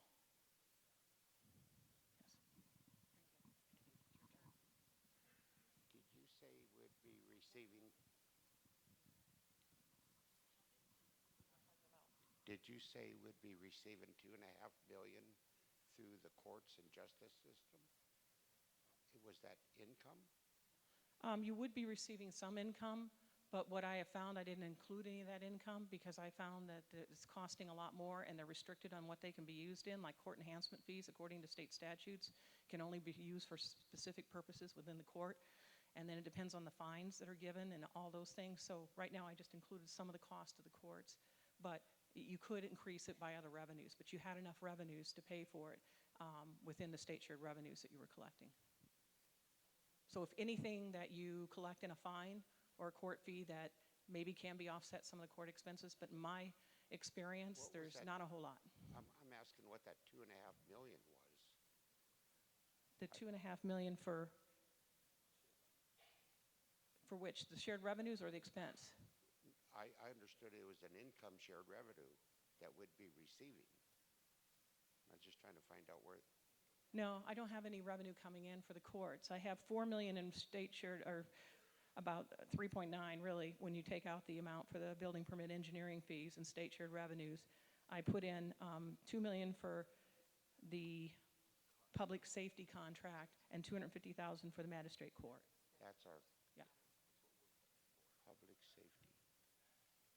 Yes. Excuse me, my name's Ed Taylor. I'd like to know if there is any city in Arizona Where are you? I'm trying to, okay. that is 15,000 people covering the same area that New River Desert Hills does that actually functions with a $4 million budget? Again, I think that you could go on the league's website and look at the populations and the amounts and look up budgets and things, but off the top of my head, I don't know how many incorporated miles you're going to have, what the map's going to be. So to answer that, all I know is the population estimates, but I cannot answer whether or not they are. I don't know, Tom, if you know of any. The ones that I compared were $70 million a year for $15,000 or 15,000 population. Again, what you have to compare is the service level. And what Pat was asked to prepare is for the amount of money that was received in shared revenue, how would you cover the required services? And that's what she was asked to provide, and that's what she provided. Now, a lot of the cities that you're talking about have been cities for decades. And they have increased their business inside their communities and those sort of things. So it's, again, it's, as she mentioned before, it's difficult to compare apples to apples in this situation because they may have decided we have this revenue or we're going to generate this amount of revenue, and so we're going to have these additional services. I think if you take and you compared road maintenance, public safety, and basic administration, you're going to see that those costs are very similar per capita. That's what she's trying to do. This is a bare bones budget. We're doing a lot of contracting and other things. It is impossible to take, the town of Fountain Hills, which is one that she used, is about it's about 24,000, and they have a very low budget compared to other cities and towns because they've decided to contract instead of having more employees. So it's a very difficult thing for Pat to answer, to be able to compare one city because they have a population, you're going to have to spend that much money. No. She took what you have to do, what you're required to do when you incorporate, and she showed how you would use that revenue to pay for what you're required to do. If you decide to do more, you'll have to pay more. And you can start and look, if you go back, and we're happy to help you to find these things, you can go back and look at cities and towns that have incorporated, look at their first-year budgets, look at their second-year budgets. Okay, obviously, they're going to grow and change as the city and town grows and changes. One more thing that I'll add is that you got to be very careful on what funds they have. As I mentioned, we only created two funds, general fund and one special revenue fund, which is highway user revenue fund. There's other funds that can be created, and internal service funds and capital funds, and they might have water and sewer. So you got to be very careful that you're not comparing apples to oranges. And that's the difficulty of it, is that you really got to look at, the population, what they provide, and then you almost have to go back in time to when they incorporated. So I tried to do the best I could based on some comparisons of like-sized communities that have all contracted services and look at the cost on a general level for street maintenance per mile, as well as some of the line items within the admin, the personnel, benefits are included in there. If you have benefits, you may decide not to provide any benefits, then you have that money freed up for something else, but that's what the whole budget process is about. Yes. I have a couple questions.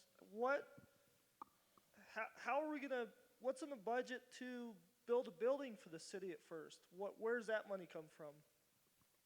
We put in amount of a rent for the first year of the budget for City Hall, so we figured you wouldn't build one right away. We figured that you would figure out somewhere to rent. Where is that money coming from? Where is it? It is in the... No, like, I know it's on your paper and your budget and all that, but we don't have much of a revenue for New River Desert Hills. We have a Circle K, we have Roadrunner, we have a Shell. Where's this magical money coming out of? It's coming from state shared revenues. There is no local sales tax proposed in this budget. So we'd be in debt when we first build it? No, you have the money in your state shared revenues in order to be able to pay the rent. What's going to buy everything else? Pardon? What's going to pay for everything else? The state shared revenues. We have no revenue. You will if you incorporate. Not from this area. So we have some tax But where's, Okay. where's the real money? We're starting to go exactly where I didn't want this meeting to go, okay? We're trying to answer the question. You're not. When, yes, we are. So this, let me walk through one more time, okay, how this works. When you become, you are already paying income tax. You are already paying state sales tax. You are already paying vehicle license tax. You are already paying HERF. That money is coming out of your pocket anyway. It's already being paid to the state. What state shared revenue means is that you're getting a share of what's already coming out of your pocket to come to the city. What Pat is talking about is not new money. It's money that already exists, and you get a share of it when you become a city or town. So, what's in her budget is only that money that's coming to you because you're a certain size population city. That's it. There's no new money. Now, if we were including in the budget things about local sales tax, that would be another issue. Then we'd have to start talking about what businesses are going to generate that money. But we're not talking about that. We're talking about money you have already paid. Okay. Hello. Okay. Real quick, I understand that there's a difference between what's currently being done by the county and what we're projecting the incorporation might want to do. But we do, I believe, know that the bare minimum is what the county is currently doing in terms of the bare minimum requirements, the police force, the per mile lane maintenance and things like that. Do we know the numbers that the county is currently spending in the proposed area for those basics that are required? I understand they may be different moving forward and the budget necessarily could change or whatever, but what are they right now? We don't have those numbers. Thank you.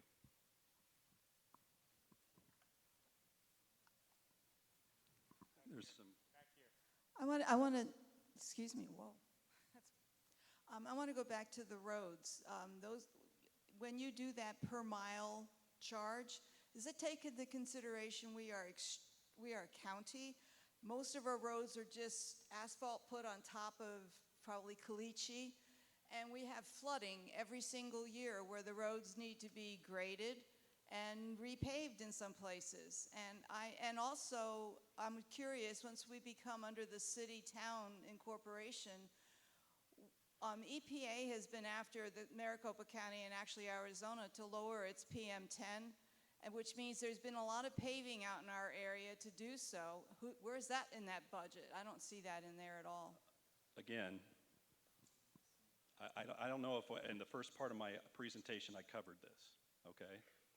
When you are only required, we are talking about what is required of you through state law. And you are only required to maintain the roads, county roads, that at their current level of maintenance, okay? So we're not talking about going in and paving everything. We're not talking about a certain level of sense. So, and again, this is contracting out. You don't have to buy your own equipment.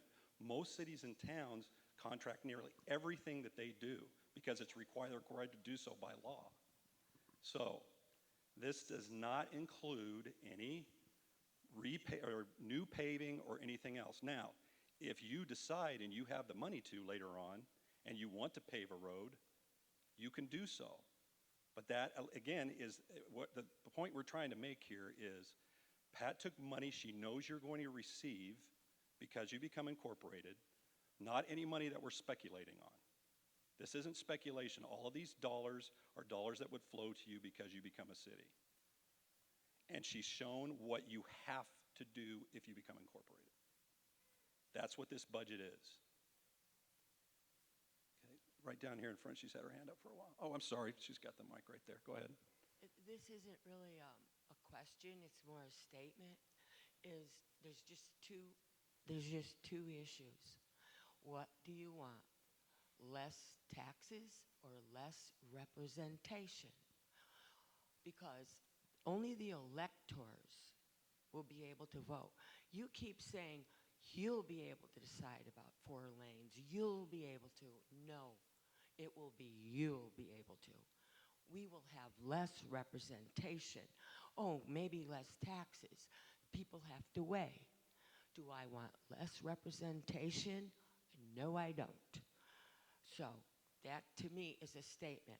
And Are when we, you are, say- are, you know, and again, the last thing I want to do is be rude, but we're here to answer questions. That's why we were brought here. I'm happy to answer questions. I don't want to enter into, we're not supposed to be debating this. I'm happy to answer questions. Does anybody have a question related to the budget or the process? Here's my question. Right now, the streets are being maintained by the county. We're paying for that. Police is being provided. We're paying for that. Okay?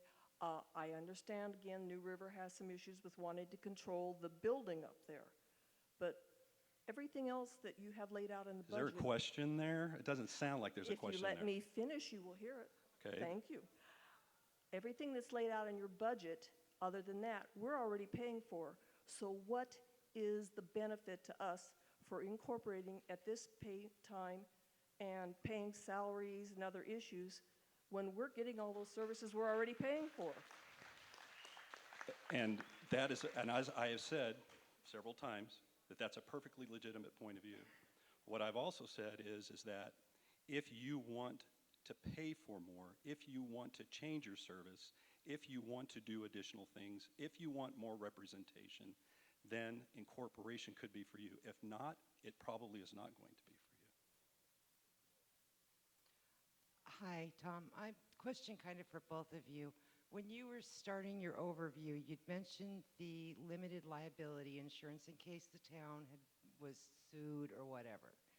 So when she presented her budget, I saw there was also a liability insurance, but that looked like it was more for the planning department. Is that 2 separate liability insurances? No, it's just liability insurance is paid for. I put under the town manager administration area $150,000, and that's for the commercial liability and equipment. I don't have liability insurance in the planning area. What would that run? I put $150,000 in the budget for it.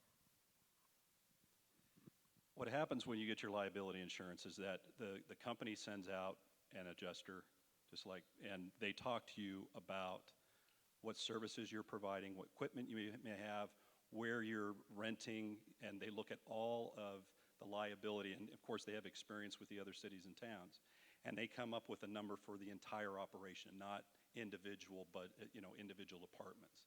The amount of money that she put in there is the coverage for the entire city and for all of the operations.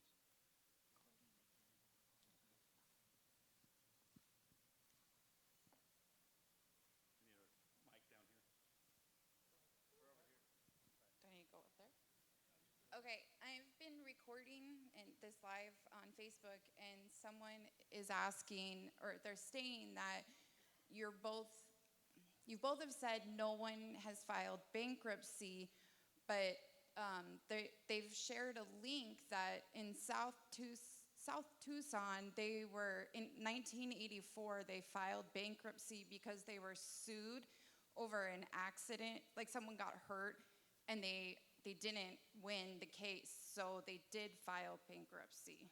That's not true. Okay, the South Tucson, again, with the coverage that they have never filed that. You can go back, you can ask any attorney that's involved with bankruptcy in Arizona. There's never been a city that has filed for bankruptcy. So And they certainly haven't followed through for it if they ever went through the actual filing. So you're saying the link that they're sharing online isn't true? What I'm saying is that no city or town in Arizona has ever been reorganized or rechaptered for bankruptcy. Okay. Hello. I have a question in regards to your budget. You stated that there are no proposed sales taxes. But when looking at the preliminary boundaries, you have chosen to include a master plan community of Anthem and only grab businesses.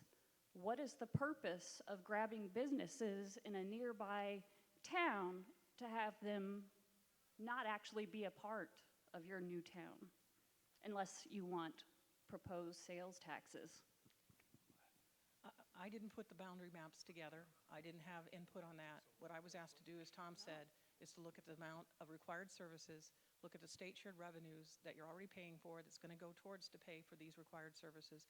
And I did not consider local sales tax, so I did not consider any sales tax collection, those boundaries. As far as how the map is developed, that's not a question I can answer. You mentioned how to incorporate with the 10% of the voters, et cetera. Is there a way to unincorporate? Yes. There's a disincorporation process that's provided for in statute. So if you were to incorporate and you wanted to disincorporate, what ends up happening is that there is a vote of the people, and there's it just basically undoes it, and you go back into the county. We've never had anybody disincorporate. Hello. First of all, I want to thank you for coming out, and for somebody that I came here because I didn't have a previous opinion, and I do appreciate getting good data and good information, so thank you. My question is a follow-up question to the gentleman that asked about what data do we have on what Maricopa County currently is paying. I heard you say that you don't have that data. Is that data obtainable or not? So for the roads, are you talking about? Right. Okay. For road maintenance. So what I understand is, okay, I'm not sure where we got the lane mile figure that we used. The way that we normally have developed these budgets in the past is that we have the county tell us how much a lane mile is in their county. And normally those are done under contracts, and so you take the number of lane miles and the lane mile cost for that county, and we get those from the Public Works Department. Now, I'm not sure where we got the lane mile, Pat, where you got the lane mile, where that number comes from. You said it was a Public Works expert. Yes, it was a public works director for one of the cities and towns in Arizona. Okay. So as a follow-up to this group, when you are able to get more definition as to how you arrived at those numbers, where will that be posted as a follow-up? Well, what I would suggest to the group is that they have somebody you need to hear directly from the sheriff's office. You need to hear from the Public Works Department. Those are all things that you should be doing. And then if you need to take that number, if there's a difference there between what has been put in this budget and what Maricopa County provides, that needs to go into this budget and it needs to be distributed out. Normally, the groups set up some kind of website where they put this information out. I don't know if that's what they're planning to do here, but that's been done in other incorporation efforts. But I think that that's something you have to get directly from the county. And Pat did her best by going to somebody that she knows is an expert in cities and towns, and one that's here in Maricopa County and has an idea of what a lane mile costs. It may end up being less expensive, maybe end up being more expensive. We were trying to get a ballpark. Thank you. Good evening. My name is Doug Sutherland, and in a prior life, I was the first city manager for the city of SeaTac in the state of Washington. It was a city of some 24,000 folks, and the city encompassed all the way around the Seattle-Tacoma International Airport. As you're having your descriptions of how you start this new town, you're talking about a lot of the work being done through contracts. I can tell you how difficult it is to put together contracts. It took us 1.5 years to be able to complete the negotiations and implementations of the contracts to provide services to the people there at SeaTac. When you start the city and you have a contract, on day one, you need money. I don't know if you've done any cash flow analysis at all, and whether or not you have the ability to be able to have the person that's supposed to be negotiating the contracts funds available to pay that person or persons' salaries. I had to go borrow $2 million to be able to cover personnel costs while we were going through that negotiation process, and until the state and the county provided funds as those funds become available, because they may not be available on day one. So my suggestion to you and to the people wishing to do this incorporation is indeed go talk to the police, the sheriff, the public works, all of those, and find out what kind of costs are they anticipating receiving from you, because it may not be the average. It may be significantly greater depending on what you're looking for. So you did a nice job on preparing a budget based on the information you had available.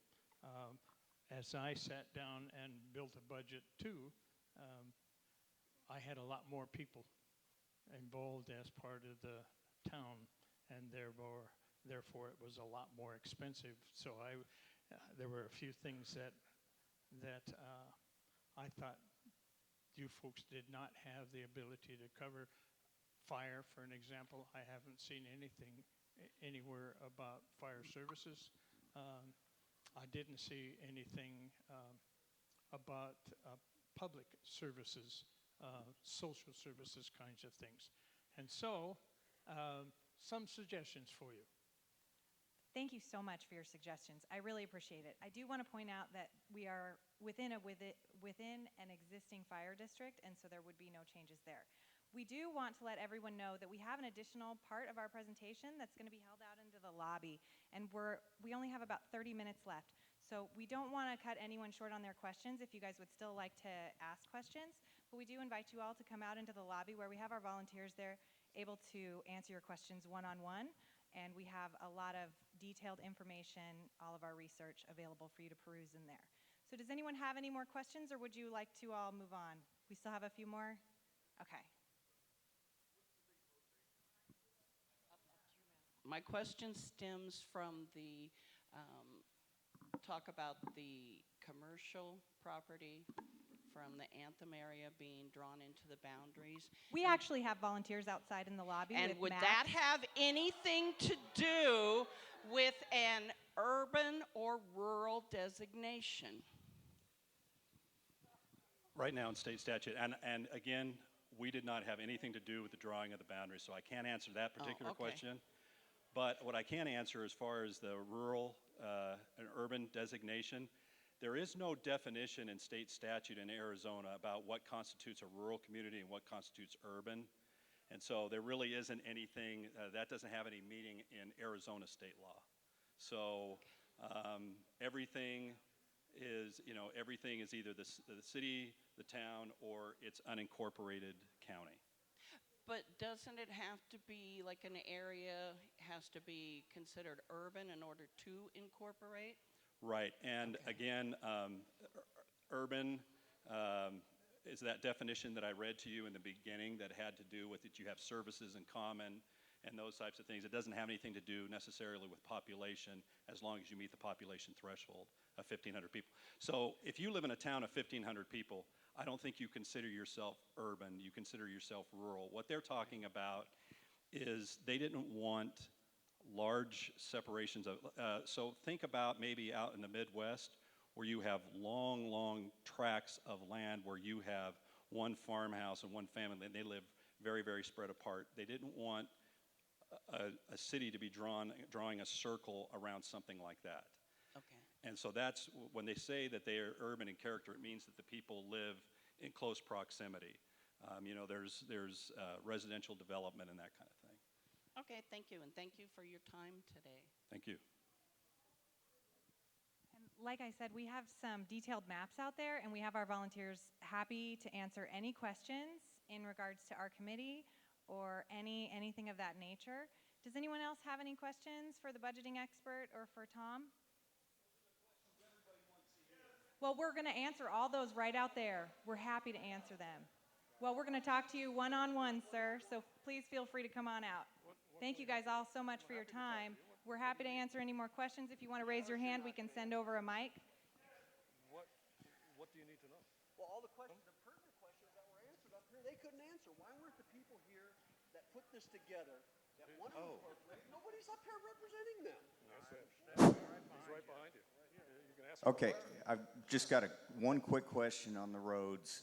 Now, we live on 31st Avenue in between Desert Highlands and Irvine. That is a private road. The county just provides no maintenance for it. Will that change if this incorporation goes through? Again, as Tom said, it won't change. You're only required to provide the current level of service that you're currently being provided by the county. If the county's not maintaining it, the new city or town is not required to maintain it. Could they choose to do that and look at maybe there's going to be savings here or there in the budget? That's why I'm saying this was a preliminary draft budget. It's the most preliminary we can do.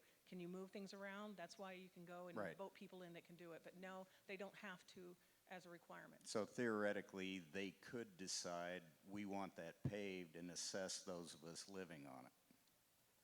No.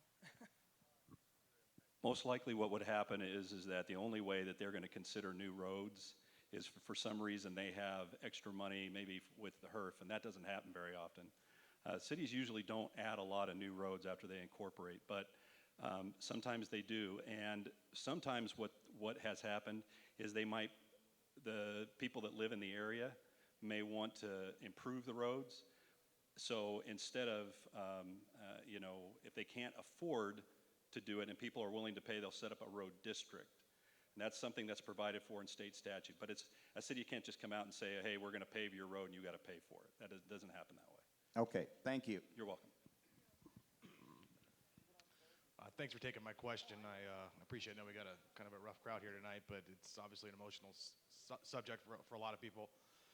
What I'm trying to understand, you mentioned in your first part of your budget that it was 5.6% that the state gives. I believe that was the percentage. That's the percent that the state charge. Sales tax, correct. And then I looked up online just to kind of get an idea of what we were paying here right now for sales tax, and I believe it's 6.3 because the county adds additional 0.6% for roads and jails. If we were to incorporate, I guess first part of my question, if we were to incorporate, would that mean that 0.6% would go away, or would we still pay that 6.3% sales tax? You would still pay the 6.3 because that has to do with jails and the county road. And again, because it's for all the county, that they're not going to specifically try to cut off that percentage that you guys might be getting. Because it depends on how you budget it. So looking at state sale or city sales tax exclusively here at 6.3%, most of the cities around us are paying 8.1, 7.9, some are in the in the 8, 7s and 8s. So really, we're talking about a small percentage increase, even if we were to add something that could add a lot of revenue for the community. Correct? If you go from 6.3 and the average is between 2 and 2.2% on sales tax, one of the things that we can suggest too on the budgeting, and again, we didn't do it because we didn't want to bring in the sales tax portion because it's hard to determine. The Department of Revenue can take a look at zip codes and give you an estimate, but it's not as accurate as the state shared revenue numbers are, but you can get an idea of how much that would bring in. But what we would say to that is, really not to budget for it until you have a better idea, from the Department of Revenue and whether you need the extra revenue or not. So 2% is significant. It's a significant revenue source in many cities and towns, but those cities and towns usually have a large business component too. So. Is the committee willing to tell us the purpose of incorporation or help define that for us in a public forum? Lori? I can't answer that question. I'm not part of the committee. Yeah, my question is will the committee tell us the purpose of incorporation in a public forum? Are you trying to specifically divide us before you answer that question? No, we specifically started researching this because we were looking for a way to have local control and a voice in our community. We have been fighting against some illegal developments and other issues, and we have been unsuccessful. So we wanted to look at this as a potential option. We haven't had any other options suggested to us, so we wanted to research this and provide the public with the details so that we could decide if in fact this was something that we should do, that we could do, and if the people want to do it. Okay, I think we're ready I to go haven't outside. heard in a public forum where we're actually discussing the want-tos and benefits, and, I mean, I believe that that dialogue would be healthy, and it seems like that's set up to be an individual discussion after the fact, and I find that frustrating. Well, I sincerely apologize that you find that frustrating. We brought the leading unbiased municipal experts here to answer all of your questions, and we have provided 37 volunteers out here and set up stations, and we are prepared and willing to answer your questions. We thought that it would be better and more personal if we did it one-on-one. There was no intent to hide or to eliminate the opportunity for us to speak. We wanted to have that one-on-one interaction and get to meet our neighbors. At this time, I would like to conclude this portion of the presentation. I thank all of you that have stayed for this time, and I appreciate your time, and thank you. We'll see you in the hall.